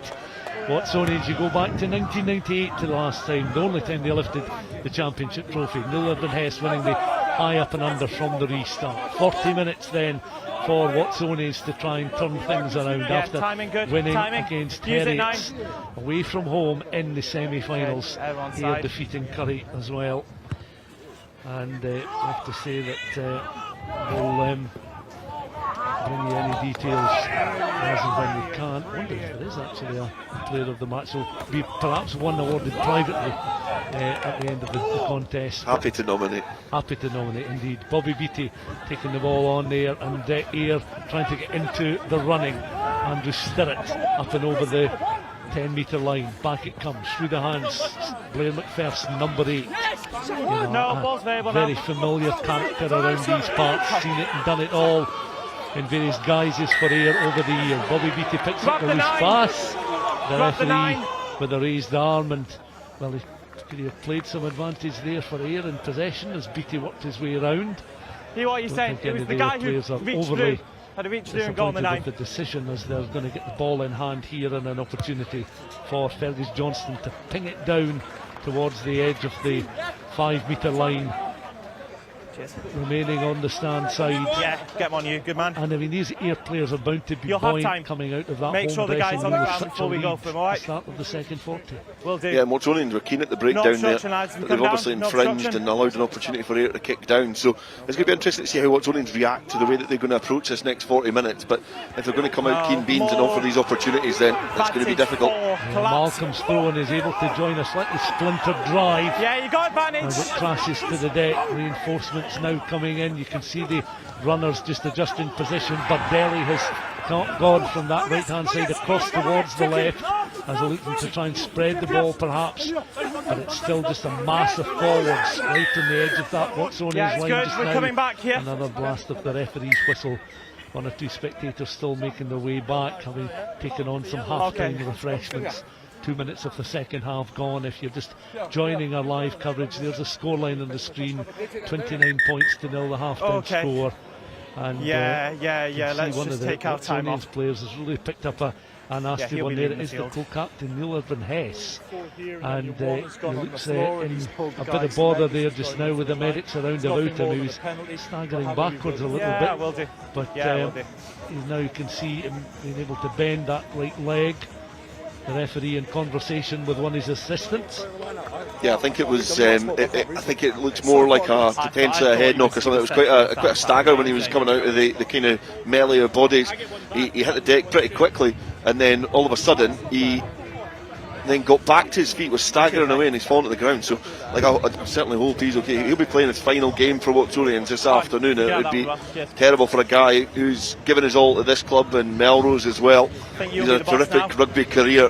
You know, he's been on the fringes of the professional game as well. It would be horrible to see it end this way and have to depart the game early. But it certainly he didn't look that great just as he was going away from the breakdown. So the medical team, testament to them, are very, very quick to get to Irvine Hess to make sure he was getting the treatment he needs. He's sitting up right now, which is great to see. But I think it might see the early arrival of Stuart Allison, who is a player that came from the club game. Okay, thanks. The Watsonians game during the Super Series time period in our domestic game, but he's been a real find for Watsonians. He's settled into this new club game and this new club team pretty well. Irvine Hess, well, you can see him there sitting up in some discomfort. Watsonians have made a couple of changes. Thanks, mate. Dale referenced Stuart Allison, well, he's now on the park, but so too Tom Gracie by the looks of it, and Neil Irvine Hess. Well, it's a good sign to see him walking off there. Understandably, medics either side of him just to ensure that he's given the due care and attention required as he heads down. He'll cut a really disconsolate figure now, having lost his opportunity to play out to the conclusion of this final with injury 2.5 minutes into the second half. I'd imagine he would be fully aware of the game plan and looking to try and lead the way in executing that game plan in the second half, but it wasn't to be. And a man who's a familiar and very successful figure around Myerside and around the green yards in past years will be disappointed as Ayr now an attacking scrum for them. The ball into the scrum and a chance for Fergus Johnston, who gets the ball back once more on then towards Beattie then Bardelli, long loop pass, one winger to the other, and Kakasau's in for another score. They link up perfectly well there. It's a hat-trick for Kakasau. He's been more than on the fringes of this game. Whenever he's been presented with an opportunity, he's finished it off, and that's 3 tries for the man heading to Northampton. 34 points to 0. Watsonians a double blow in the space of 30 seconds, losing their co-captain to injury and conceding another score. And Bardelli again weaving run into position in space before delivering the long loop pass, and the run was made without possession of the ball. Yeah, two players that have been key in this game, linked up incredibly well there, just able to float that ball into the path of Kakasau, and as soon as he seen the ball in flight, he was hearing it down that touchline. He's seen him just glide and gather the ball, and he was able to break the tackle. And yeah, what a way to depart, Millbrae. My heart says I hope that there's still a fight in this game in terms of a spectacle. So my head's telling me to just kind of sit back and just enjoy what is a glorious game of rugby between these two sides, because that could be the try that could seal the destination of the Premiership trophy this season. Just wide off the uprights there, as it's now Ayr 34, Watsonians 0. So Amina Kakasau then, a hat-trick of tries for him. What a way to exit the stage of Scottish rugby. We will see him back in Scotland in years to come, but he's heading to pastures new. And Watsonians then from the restart, as I think Roderick Tanner is on for Calvin Henderson, so a change for Ayr in the front row, change at tight head as Ayr again looking to belt this ball downfield. It's gathered though by the Watsonian standoff, and Jason Baggett tries to find a bit of room, bundled into touch before he can deliver the pass.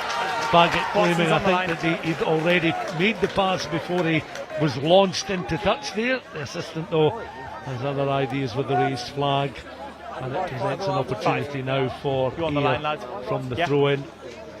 And Roderick Tanner with a quick touch of the ball there before placing it into the hands of James Malcolm. And Malcolm, this will be a last outing, we understand, for Malcolm as well, the starting hooker, towards the back of the line. So that part of the lineup very well executed. On then towards Lewis McNamara. And Ayr looking to try and fill some phases here. Jamie Drummond, we mentioned his local connections in the first half. A high up and under, that's a contestable one. That was taken well then by Lueni, as he was able to gather the ball in despite some pink and black traffic coming towards him. Carl Davis up to halfway. Recycled now by Murray Scott. Back it comes this time. Kutsia kicks cross field. That bounces. Yeah, but you were late. You were late. By the looks of it, I agree, but it was still a late hit. Just make sure we control it. But, make sure we control the tackle. Touch. But the referee is signalling that there was in fact an infringement, so he brings play back towards the halfway line. So that kick may well have been good. The referee had intervened, and a change for Watsonians. I'm just looking downfield, and I think that's a front row change. Carl Davis, no, he's just going for the throw in here. The change, in fact, is going to be Xander McTaggart. Change for Ayr as well. And Tim Brown on for Lewis McNamara. He's just kind of limping off. Make sure what a person to bring onto the pitch. He's an absolute pocket rocket. So he's going to be a good introduction to this game. But that passage of play all came from really positive kick defence as well. Again from Ayr, kicking down out their own 22 and putting a bit of pressure on the counter. Tim Brown on for McNamara in Ayr colours. Scrum advantage. Watsonians then from the restart. They go in once more. Murray Scott. Tackles coming in. Rodri Tanner on the defensive to begin with. Carl Davis, there he has it now.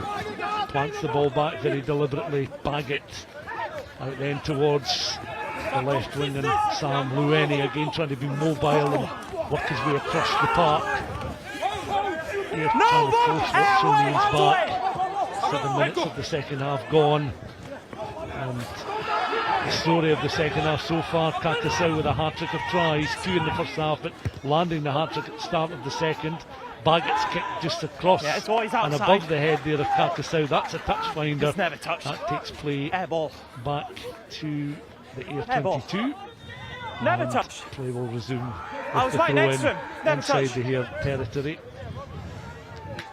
Good vision there from Baggett. Just, you know, it's what Watsonians probably lacked in the first half when they were in this no man's land, using the boot, just putting the ball into the right areas and putting pressure on Ayr. Is that what you're saying? You know, they're actually going to ask Ayr to try and break free from inside their own 22, because they were allowing them opportunities to try and attack from halfway line when your wingers, your defence is going to be stretched, your wingers are sitting potentially just a little bit in no man's land.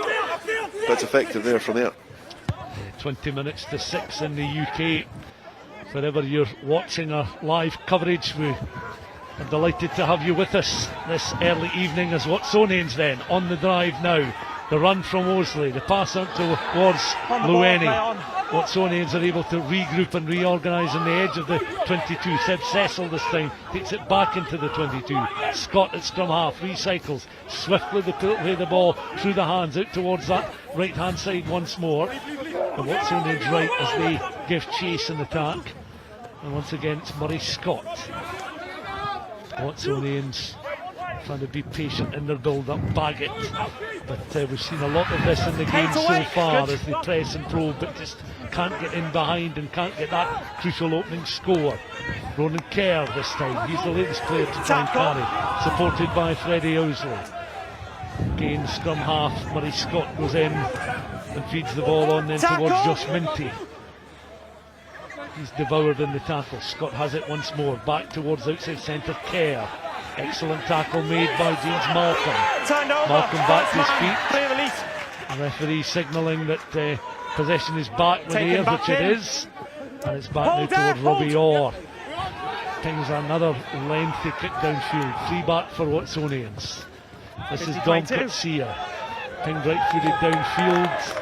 And that this time has gone straight out by the looks of it, as he was probably looking for the option of a 50-22 there. But just not quite got the accuracy on this occasion. As Freddie Owsley just ties his bootlaces, and the scoreline remains Ayr 34, Watsonians 0. the 5 points since the interval, courtesy of Aminia Kakasau's third try. Yeah, just make sure next time with the 10 time minutes goes off into the before you second come. period, still searching for their opening we need score. to wait anyway. Time off. Yeah, it's the first time we've really seen Freddie Owsley be able to test that Ayr defensive line. The kick chase was probably quite slack, and what he was looking to do was really drag Stuart wide, and he was able to afford that opportunity. He was able to get him that little bit wider, but it was well defended yet again. That kick that was returned there just found Coates. The danger of Owsley was not there on that occasion, and it's another slice from the Watsonians, number 12. But you can see there's a couple of occasions as well. Owsley's just ghosting in behind. If there's a 3-on-3, he's just in behind in that pocket, running off the middle ball carrier. And if he's able to run off that middle ball carrier, if they dig in and they go for the ball carrier, he's there in the shoulder, he's got the pace to get in behind. But the Ayr defence are just aware of that. They know how to defend that. They're trying to plug in and put a fourth man in there, so they're almost defending 4 against 3 with Owsley just ghosting in behind. So, you know, it's really, really good defence from this Ayr side. 3 replacements then for Ayr, with Calabray, Oscar Baird and Thomas Lanny all coming on.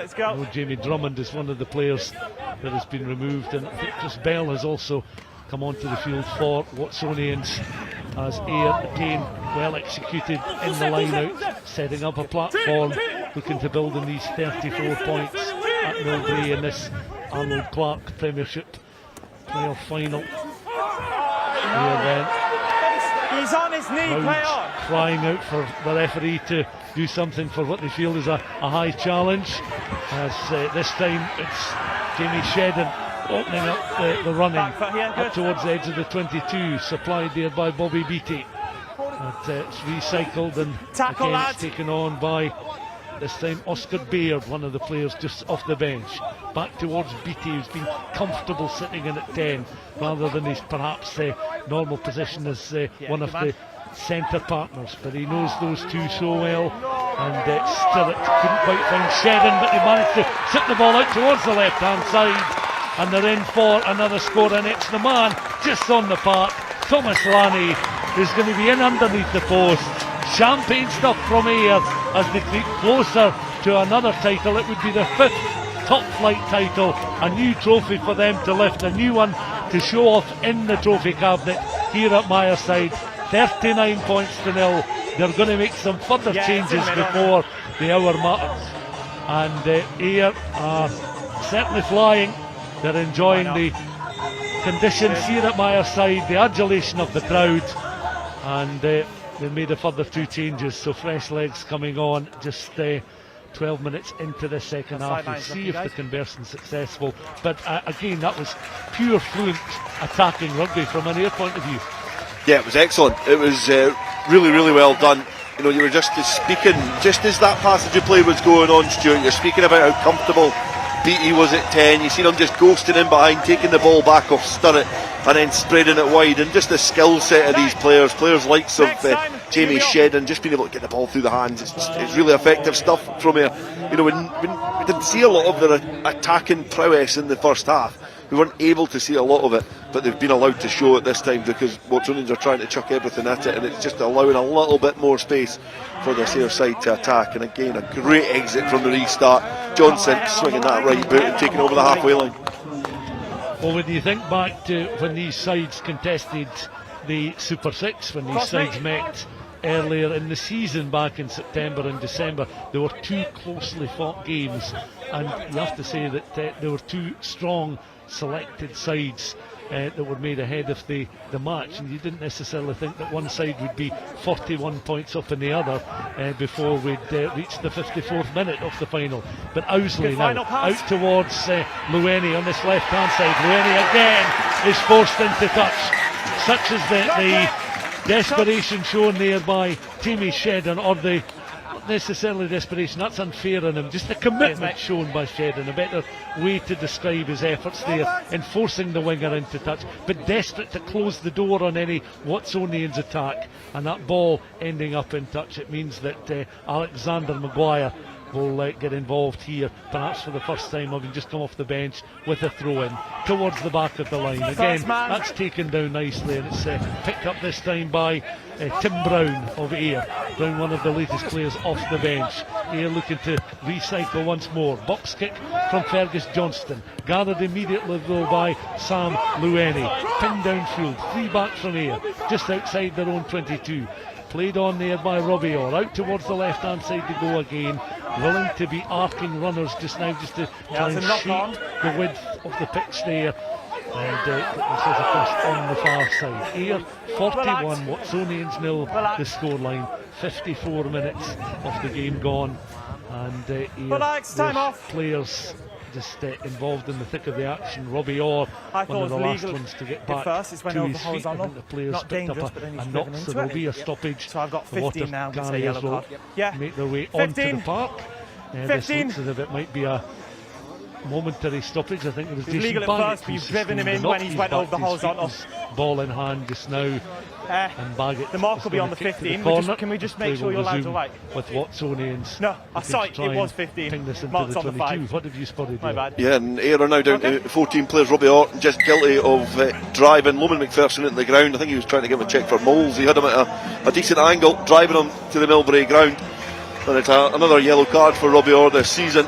A player who certainly wears his heart on his sleeve when he plays rugby. But he's maybe just a little over physical there on the Watsonians right winger, and he's going to spend 10 minutes in the sin bin. Are you good? Make sure you're on you. Front man, lads! Front man! The best attacking opportunity is so far in this second half. What can they do from this line-out? Good setup. Davis joins in the drive, looking for a little bit of momentum, but they've really been facing stern resistance from Ayr in these situations Don't touch, you won't. Scunthorpe reaching in with the eyes, looking to try to retrieve possession of the ball here and set up an attack for Watsonians. No, you let go. You're off it, let go. This afternoon, of course, is Sam O'Neill. As Watsonians then are able to work the ball back into that 22, try and pick and go, find a bit of space. Back it goes to Baggett. Really solid challenge coming in there, but they're able to release. Held! On this occasion, Seb Cecil is stopped just short of that 5 metre line. Baggett could find his space. Baggett is able to round his man, plants the ball down, little sideways roll, and that's the opening Watsonian score. Bit of YMC blasting around Millbrae now, but Baggett jogging back, he'll take the conversion. And from a Watsonians point of view, they'll be delighted to get something on the scores and something to build on, because they're playing for pride now. Yeah, definitely. I think it'd be a monumental effort to get anywhere close to Ayr at the moment, but the first time we've really seen them ask questions of the defence. That initial ball onto Coates when he was ghosting towards the line, Baggett just had options outside him that, even in commentary, looking at the last option, I thought was Coates, but that's the exact ball is usually that one that unlocks the defence. Ayr defended it well, but then they were scrambling in behind, and then Baggett, when he's taking the ball to the line like that, he's so good at manipulating defences with weaving that ball. He gets the try and he gets the points as well. And in the earlier game in the season, when they were at home at Myerside, it was Baggett that got all the points in that game as well. So he's got all the points for Watsonians today. Yeah, Baggett marches back. He'll be looking at that electronic scoreboard with the scoreline here, 41, Watsonians 7, but he'll know that he's been responsible for the 7 points. And Watsonians will then look to try and hit back again with the next score, just to try and get into some rugby, attacking rugby in this second half. Ayr will clearly have other ideas. The kickoff is long, it's gathered by Baggett. He belts it right through the downfield, and that finds touch just beyond the halfway line. Watson's ball. So play is back inside the Ayr half of the field. It's an excellent exit. Yeah, that's exactly what you want to do after you've scored, is make sure that you have an unblemished exit from your own area. And Baggett's actually just taking command there. He's ghosted in front of whoever was looking to get that ball, and he's been able to lump it downfield, and then the turnovers come as well. Watsonians arrive with the ball. Watsonians then able to recycle here through Carl Davis, running into Blair McPherson. but able to offload. And Watsonians then looking at options left and right. As this time it's a loose ball, able to win the ball in the air. Grip to the tackle. 10's legal. Telescopic arms Legal flanking the ball back just the other side of halfway. And Watsonians looking to try and bring reinforcements in, but the penalty, despite Watsonians' best efforts, then going the way of Ayr. And they're showing their defensive resilience once more, as they've conceded 7 but won't want to be in a hurry to concede any more. 41-7 the scoreline, and that was typical classic Ayr defence. Yeah, and it was a really difficult one to gather. I think it was Ball who had to gather the real difficult pass, and I heard a comment to my right hand side who said, oh yes, as soon as the ball was in flight, because the ribs were exposed, but he was able to ride the challenge well, but because he lost all his momentum and there was no players to support, it allowed a little bit of a shift in momentum for Ayr to really drive forward and just make a mess of that breakdown and get the ball back in their side. And again, and I know there's a sizable gap between the two sides, but it's interesting to see how Ayr have reacted to conceding a try. You know, yes, they missed the line out, but they're relentless in defence. Your earlier one, you know, pointing out the way that Shedden desperately got across the pitch.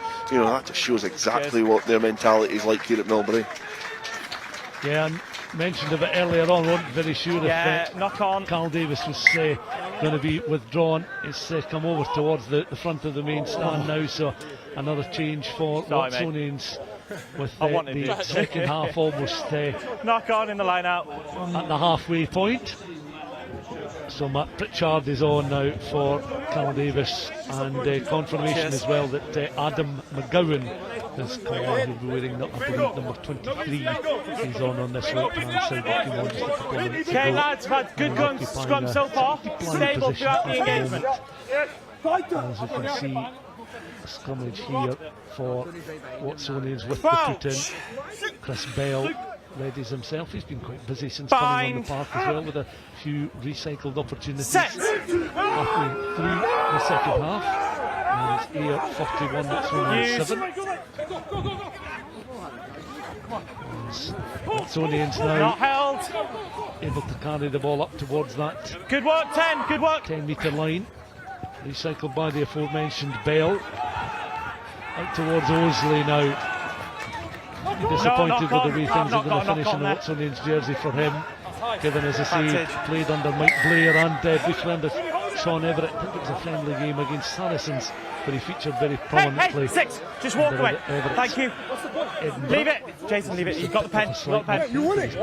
Leave it now. Leave it now. Ayr will be quite happy if the next few minutes of this game gets a little bit scrappy and untidy as well, as Ayr continue to try and foil this Watsonians challenge. Maybe a little bit overcooked here with a high challenge, and they've conceded possession here, and Baggett will play this downfield.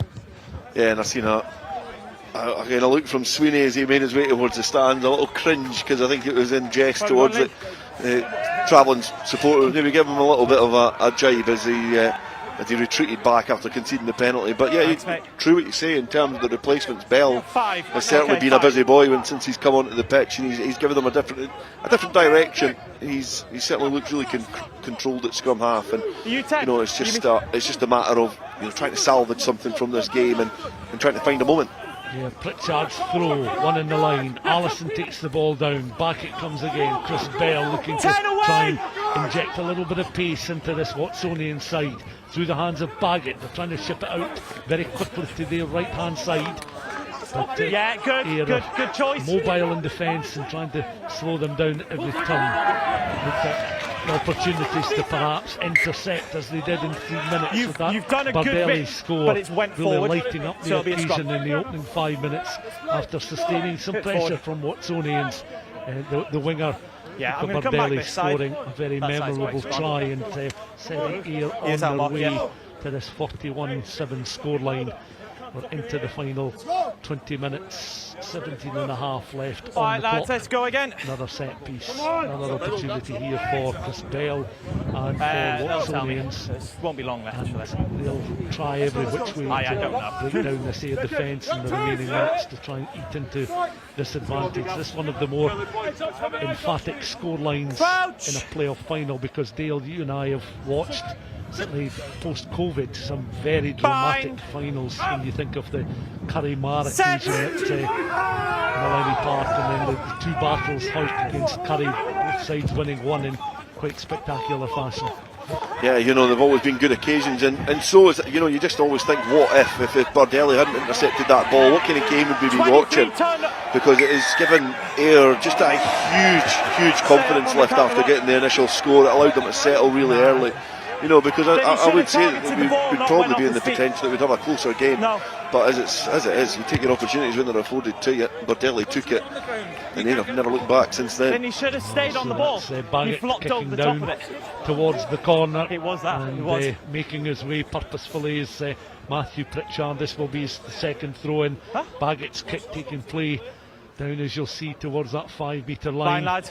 Craig Davison with the instructions. Remember your timing there. again. So the Watsonians, No obstruction when we come down, alright? Players are in conversation, and it's down to Pritchard to deliver this line out throw in. Can Watsonians fashion something from this handy position inside the 22? It's worked its way back there, and Pritchard joins in the drive. In behind him is Chris Bell, if required, to bring the backs into play. The Watsonians forwards are trying to get their studs into this Millbrae pitch, as it's back now with Bell. Again through the hands of the two centres. Osley's got a little bit of room. There's further room out towards the right hand side. The referee with the raised arm there, and you could see that the ball was making its way to Loman McPherson. Osley with the side running, you know, away from the posts, just trying to open up the defence that little bit more. And he knew Loman McPherson was on his shoulder. McPherson in for the score. Of course, all that happening with Ayr down to 14 men. They welcome back Robbie Orr onto the field. It's 14-12 with the kick to come. Yeah, it was selfless work there from Freddie Owsley as well. You know, it was really selfless just to offload the ball on and shift it on a little bit. So it was excellent work from the Watsonians fullback, just to ghost it a little bit further wide to find McPherson to go over the try line. It was excellent selfless work, but you know, again, it comes from that excellent kick in to the corner from Jason Baggett, who's just converting the try. But again, you can just see what's really starting to grow into the game in little spells, but you know, Ayr certainly still look very comfortable. Yeah, so Loman McPherson and Jason Baggett with the responses for Watsonians in this second half, coming 9 minutes apart, but you feel it's just going to be too little too late. That conversion just crossing the face of the posts. So 41 points to 12 the scoreline, 14 minutes of the game left to play. Just looking to see if Ayr are going to make further change here. Yeah, Bardelli's going to come back on, so Fergus Johnson is going to retreat. He's going to come off, which is going to then see Adam McGowan go in at scrum half. So a little reshuffle there.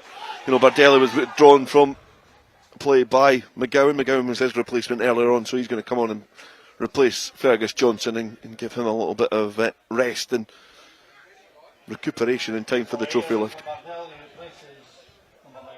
Just confirmation from the ground announcer of that change. Freddie Osley at close quarters there was able to offload, and Watsonians, well, Xander Walls still asked a lot of Walls there as he's trying to get the ball up towards his own 22. It's recycled again. Watsonians trying to play the ball this time cross field and gathered.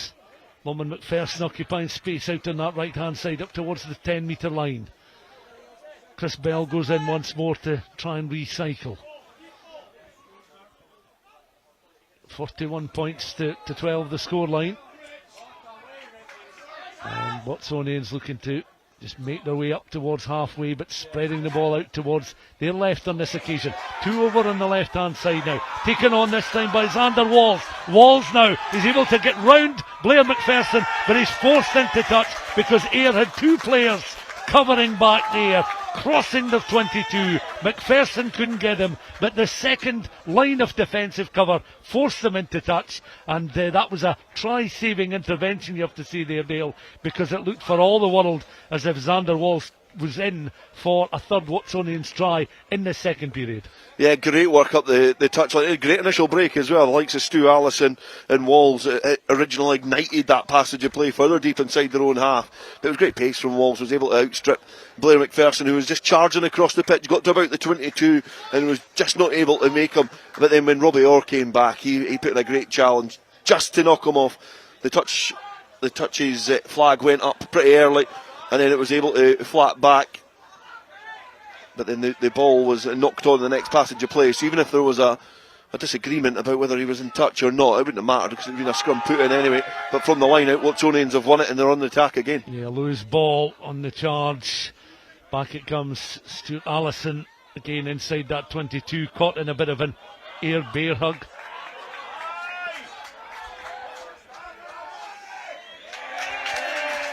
You can see just at the moment the outstretched arm of the referee and signalling the infringement, and Ayr once more will be able to feed the ball into this set piece, and it's back then with Adam McGowan and Ayr in the 22. 41 points to 12 then the scoreline, and just over 10 minutes to go. Yeah, 10 minutes to go. You know, it's been, we've said at half time to one of our kind of well-known rugby contacts as well that it's been one-way traffic, but in terms of the second half, it's been more of a kind of realistic showing from Ayr what they've been like this season. You know, they've been able to show that interlinking play in the backs, bringing players like Kakasau, Lanny as well coming off the bench to get a try. You know, the touches from BE and Stuart and Shedden in midfield. You know, it's been a forced reshuffle for Ayr, but they've managed and coped really, really well. So yeah, 10 minutes to go in this final. It certainly looks like the trophy's not going to be travelling any further than Millbrae. Is it fair to say that they've been able to withstand, or not so much withstand, but remain at the level they were for the bulk of the time they were a Super 6 side? Because you could see after season 1 was aborted into season 2, the difference already between the sides at the top end of the club game prior to Super 6 to those, you know, in Super 6, and now that they're back at this level, it really has made a difference to the overall championship. That definitely has. You know, the Ayr are a class team. I was, you know, been lucky enough to watch a lot of their games over the last few seasons, and they win the penalty from the scrum here, just centre field inside their own 22. But it is what I said at the start. It's a Scottish rugby institution. It has grown and grown over the last few decades and become a staple at the top table in Scottish rugby, in whatever format it is. You know, Watsonians have been there as well, you know, grown in terms of their Super 6 presence and their Super Series presence. But they've been a big club for a while, and I think Ayr have grown and grown. And there's a Millbrae mentality. I think there is something that just oozes through this club. You can see it just even from the state of the pitch when we got here, and the way that they've been, you know, with the redevelopment here at Millbrae. So it's been excellent. It has been a Millbrae mentality type of afternoon here, and you know they've had a challenge to face against Watsonians. They're still facing it. They're still getting waves of attack coming at them, but they're dealing with it brilliantly well. And I think it started from, you know, that third minute, that breakaway try just settled the nerves, and I think they've never looked back since then. Yeah, it's been a bit of a Millbrae masterclass, and Watsonians though will certainly play to a finish as they're on the attack at the moment. First man, trying to get the ball up towards the edge of the 22. You can see the desperation of Chris Bell to try and gather possession once more, but it's over Bell's shoulder, and Ayr are able to ping the ball downfield. That trundles into touch. Ayr had galloping runners down their left hand side as Osley was coming across. The ball bounces into touch, and this is a handsome victory if the scoreline remains the same. It's a comfortable one, but Watsonians have still made it a competitive contest. So, you know, we got front row now. Wouldn't necessarily go into the bracket of any kind of humiliation or that with Watsonians. In fact, you could say a push, but it's just been Watsonians that bit less or more clinical than Watsonians in the end. Yeah, just trying to get a bit of attention at the moment, but I think that's a very good, accurate summary, Stuart. You know, I think if you roll back all the way at the beginning of the season, when you were talking about potential winners, potential finalists, who was going to be the top 4, you know, nobody would be surprised if you were sitting here talking about Ayr being you know, head and shoulders above the rest in the final. You know, the games that have come before that have been tight. So, you know, in the Premiership campaign, the 2 games, home and away, have both been tight encounters, and anything can happen on finals day. And they've approached it in the right manner. They held on for the first couple of minutes in terms of the way that Watsonians were playing the game. They were able to deal with it, and they've never looked back since then. So, you know, it's not been one-way traffic, but again, it's not surprising that a team like Ayr, who have been able to really stabilise themselves after Super Series, are in the position that they're in. It's been, they've been a joy to watch this afternoon. Kept that level of, I suppose you call it part-time professionalism. I think it was described for the duration of the Super 6 rather than semi-professional, but you get the idea. As Watsonians now bag it again, tries to unlock the door. He's been able to break the halfway line. Reinforcements coming in. Glance at the clock, just over 7 minutes of this match left to play. Ayr 4-time winners set for a 5th championship, getting their hands on this brand new trophy. We're base engraved with all previous winners, and the chase is on here now as again Watsonians in their fly half. Bobby Beattie of Ayr flashing as the ball goes loose there. McPherson was up with play, and this occasion the door is just closed on Ayr as they regroup and reorganise once more. Tackle! Adam McGowan trying to orchestrate things for the men in tackle made, no obstruction. Pink jerseys. And he goes once more. McGowan stays tall. No, he's turned over. He's let go. Game just momentarily at sort of a pedestrian pace as the forwards look to try and pick things up a little hands bit away, more. ball's available, good. This time it's back with McGowan, the scrum half, feeding the ball through the hands. Quick touch there from Orr, recycled again in the fringes of the 22. McGowan looking for a little bit of movement, squats down and then is able to deliver the pass. Away now, that's good. McGowan again, central to the 22, on this time towards line Sweeney. McGowan out again towards the fullback, Robbie Orr playing a high line with Andrew Stuart sitting back in the deeper line defensive position. But Ayr, despite a couple of forays into the Watsonians 22, don't come away with any points on the board this time, but they've eaten up a valuable couple of minutes there, and really for the first time in the contest it's gone very quiet around Millbrae. Thank you. There's, I would imagine, many contented locals watching on right now, Joe.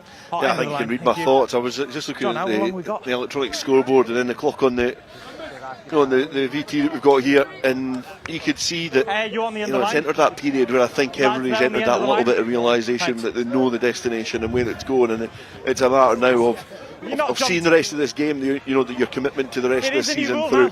Watsonians now looking to build an attack inside their own half, but definitely it's the day that the Ayr have been crowned champions. Stuart again closing the door on Osley, and then suddenly Ayr are back in possession on halfway and looking to try and work the ball out towards the left hand side. They know the scoreboard is comfortable. Can they finish with a flourish? He was second man on it. Closer to the 50-point marker. Well, this Watsonians defence at the moment, the rear guard, the stiff rear guard, hold for him for the final few minutes. Can they perhaps fashion up another score? Well, it's back with Robbie Orr now. He tries to cut his way through. Robbie Orr stays to his feet there, keeps on his feet. He's able to be eventually bundled almost into touch there, but he's able to offload before he finds touch. And then Oscar Baird takes the ball on before McGowan again squats down, has a little look at what options are available. Bobby Beattie on towards Shedden, still quite central in between the two lines, the 10 and 22. Back it comes, quick touch there from Calabrine. Ball is out towards the left hand side, and again calling on the services of those swift and slick players that have moved about the Millbrae pitch with great effect during the course of this 76 minutes. Another foray into the 22, another opportunity here for Blair McPherson. On again through the hands, Bobby Beattie out towards this right hand side, and the centre Jamie Shedden, as we now rise to our feet there and see if the score is good. The referee squatting down. Shedden was driving his way towards the line there, but I think just a fraction short. That was an untidy pass as again Adam McGowan was trying to knock that ball just towards the side there, and on this occasion there's no end product for Ayr, but they were desperately close to adding to their 41 points. Yeah, and it was just a scrag there. The match officials given the penalty. Jamie Shedden, a player that I think has got the capabilities of stepping up. I think he's a phenomenal player. You know, he's got all the attributes of being like a good second row, never mind a good centre. You know, I've seen him for a few years now in Mar colours and then for Ayr. You see him just shy of the line. The assistant referee, I was watching that at the time, he was in a great position to see the grounding of that ball. You know, there was the call, the scream from Ayr that the ball was grounded, but Jamie Shedden, again, he's had a terrific season, but he's had a really good game as well. But just not able to get that try. But they've got the penalty, and they've got a couple of minutes to see out this game, and they'll want to see it out in a flourish. They'll want to kick into the corner, and they'll want to get the driving maul marching towards the line. It's been an impressive showing from Ayr. Full squad as well, from every single player. I think it just you can be as big and athletic as you like, but you've got to be rugby smart, and there's been so many nice touches out there in terms of just great rugby awareness, and that's just what they breed here in Ayr. Well, those behind the scenes will be readying themselves for the presentation of the trophy, which will happen probably just 5 or so minutes after the full-time whistle, when we know that the presentation party includes Keith Wallace and Kevin Quinn, and we'll bring you that as part of the live feed shortly after the conclusion of this game.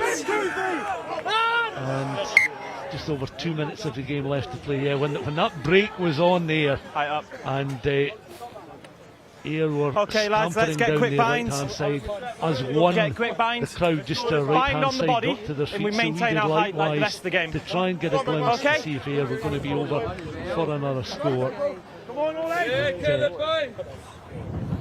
Kerr will head back east with the Watsonians players, disappointed that it hasn't gone their way after 2 closely fought contests in the regulation season.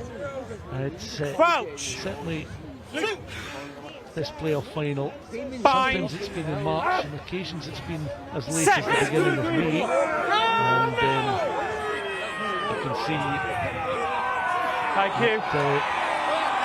the drive is on here for Ayr.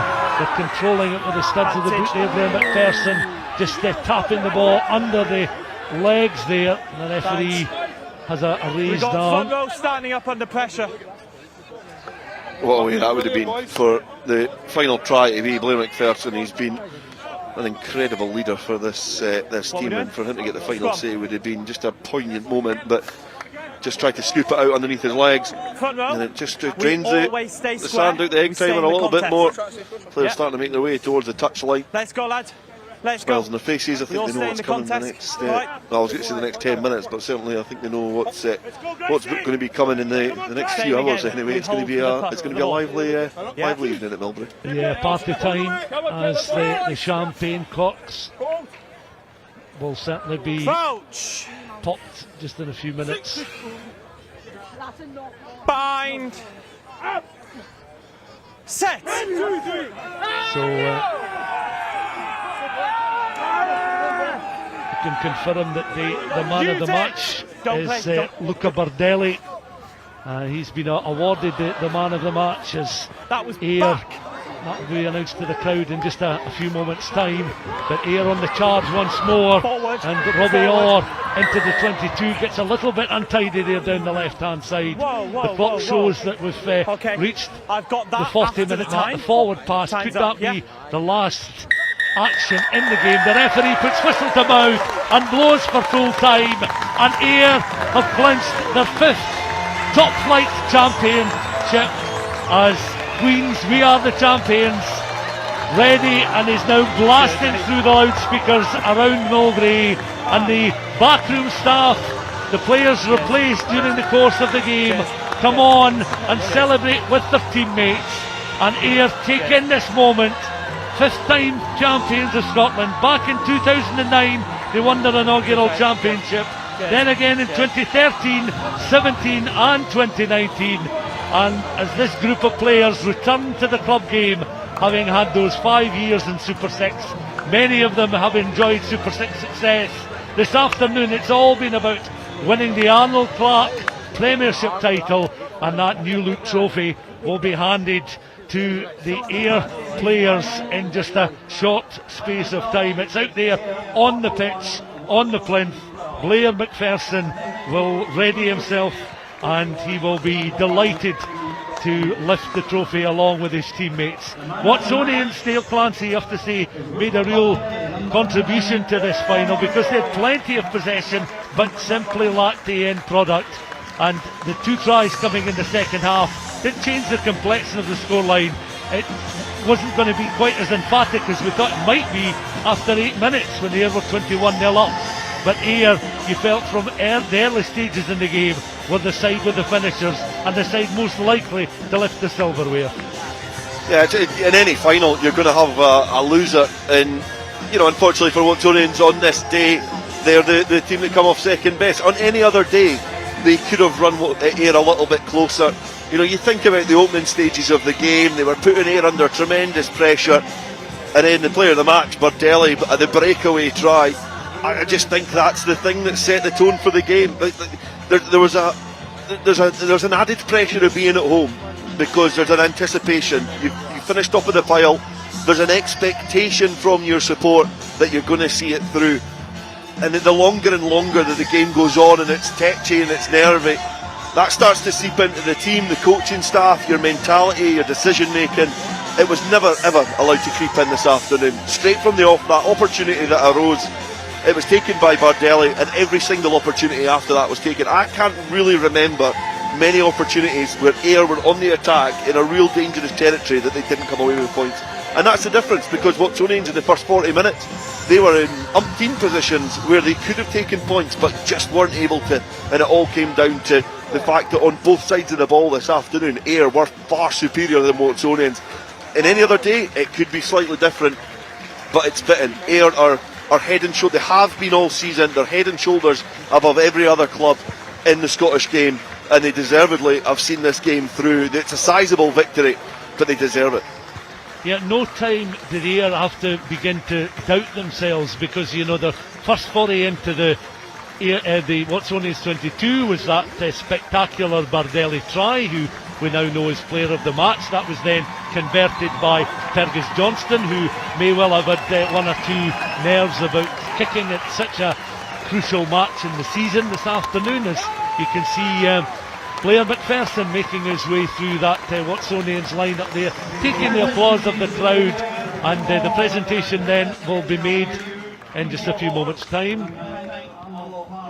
Those weaknesses that you mentioned there, those areas to potentially exploit were just never ever allowed to be exploited. So you're talking about, the kicking option, when it comes down to points, when it comes down to those elements, they just were never ever allowed to, be exposed. That narrow defence from Ayr was not allowed to be stretched, because they were then settled. They knew that they knew they had breathing room. So, it certainly was. It was never allowed. Those little weaknesses that Ayr have were never allowed to be exploited, and they did a great job of protecting them all afternoon. Yeah, so you can see that part of the presentation party, including the President of the SRU, Keith Wallace, the 131st President of the Scottish Rugby, and the Watsonians players first to receive their medals, the runners-up medals, displayed on yellow ribbons, and one by one they go up, and the latest there is Josh Minty receiving his medal, and Watsonians will just reflect on what has been a bit of a disappointing afternoon, but a fulfilling season to come so close to a second national title, of course, winning back in 1998 when, as we mentioned, Mike Kerr was part of that in a very different guise to what he is this afternoon. So Watsonians there, the latest player Sam Lueni receiving his medal, and Freddie Owsley now with a little handshake, and he gets his medal as well, and he's heading to pastures new, 28 years old. Again, it's shown what he can do. Has had a memorable stint down at the Greenyards in the Melrose Sevens as well, when things didn't maybe quite go his way that particular afternoon a couple of years back. Made a few headlines, but as an Edinburgh player, as a Watsonians player, he's played his part, so much so that he's going to be in English Championship next year. Yeah, he's a classy player, and I think, you know, in games that are expansive and open, he can exploit loads of gaps, and you know, for an ex-sprinter, he's really adapted well to the game of rugby. He's a dangerous player to have in your arsenal. But just, you know, just on this occasion, he just come up a little bit short. But Ayr knew, defended wisely. When usually those gaps are there, there's 3-on-3. They were defending 4 up, and they were able just to nullify that threat. But yeah, I wish them all the best down in England. Match officials now, one by one, receiving their medals, and you can see just clasped in the left hand of Bobby Beattie a bottle of champagne. The cocks will be flying just in a few minutes' time.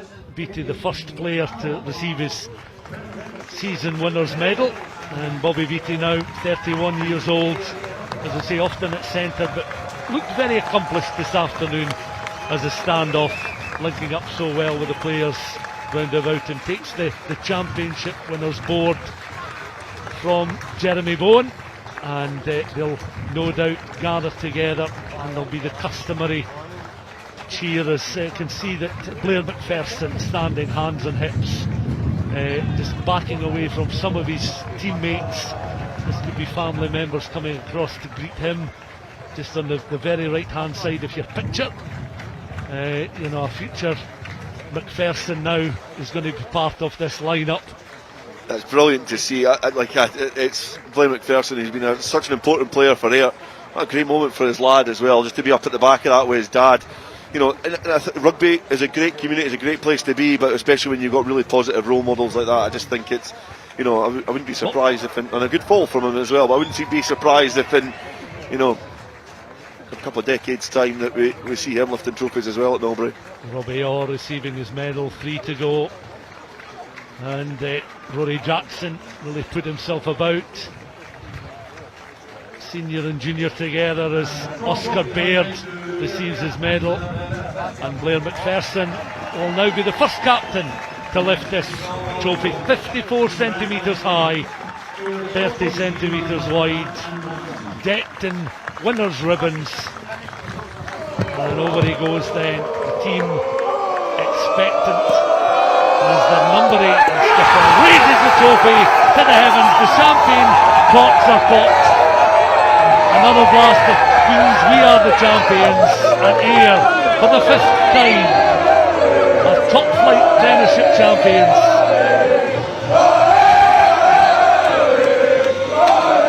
And they squat down, the Ayr players looking in all directions as TV cameras and photographers now will take those snaps that you will see online later this evening. You'll see in some of your newspapers tomorrow and into next week. And Ayr have every reason to celebrate. Meanwhile, Watsonians are in a huddle, reflecting on what might have been. It could very well have been a different afternoon, and they clearly were coming here looking for a bit of revenge after 2 narrow defeats in the regulation season. But you have to say, a side that amassed 106 points, 21 wins out of 22, they were going to take some stopping on their home ground in this Arnold Clark playoff final. Bobby Beattie lifts the trophy, the players make their way towards the main stand, and they will begin to enjoy what is bound to be a long and, I suspect, somewhat raucous Saturday evening. Yeah, they're certainly showing no ill effects when they were at Ayr races the other day and they managed to make it on racing TV. They certainly obviously prepared well that day, and it showed no ill effects. They've been brilliant, you know, throughout the season. This afternoon, the players likes it. I think Bobby Beattie, you know, he's a player that's he's got loads of experience, you know, in terms of his time, you know, close to the Warriors in the Scottish Sevens game. But he's had to step in, he's had to move into the fly half position and keep that momentum in a side which has had really good playmakers over the years. The one thing that should be said as well is there's a kind of culture continuity here as well. You look on the bench with the people that they have, Grant Anderson, Fraser Climo, they've got Gossman in there as well. You know, they've got a coaching team that have been built on winning. So, you know, it's a bit of continuity here for them, and it is great to see, and it's justified. I think at the end of the day, some people like the playoffs, some people don't. I think they're brilliant. but rightfully so. Ayr are crown champions, and it's going to be a brilliant evening here in Ayr. Just that one defeat to Curry in the regulation season, only blemish in what has been an excellent league programme for them, and they've set the standard. Yeah, and I was at Millennia that day that they were turned over by Curry, and it was a game that just they weren't allowed to play. They weren't afforded an opportunity to get their big players going. Curry matched them up front, and then they were able to slice them in the backs on a couple of occasions and take their opportunities. And then anything that could have went wrong for Ayr that day went wrong, and they just were not able to overturn Curry. But as I say, it's one defeat. You think about it could have been unbeaten, but one defeat, I think. We'll let them off with that, and it's been a formidable performance in the final, just to sweep aside what could have been the other champions. Yeah, and a clean final as well. No, there was the yellow card, I think, shown to Robbie Orr. Aside from that, very few sort of feisty scuffles in a game that was very well contested, and a game that in some ways you could say belongs to Amina Kakasau with a hat-trick of tries. In other ways, Luca Bardelli, who was awarded player of the match. Of course, memories as well for Watsonian's Freddie Osley, who will be setting off for pastures new along with Amina Kakasau, both playing rugby in England next season. A concluding and a ideal conclusion for the likes of James Malcolm, playing his last game for Ayr this afternoon. Such a significant game for so many of the players that have certainly entertained a sizeable crowd here at Millbrae. A reminder then of the final score: it was Ayr 41, Watsonians 12. Ayr then clinching their 5th top flight championship here at Millbrae over the Edinburgh side, and they will be partying well into the evening and no doubt over the weekend. Thank you very much for tuning in to our live stream of this Arnold Clark Premiership playoff final. Congratulations to Ayr, commiserations to Watsonians, and no doubt these sides will be going toe to toe again when rugby begins next season.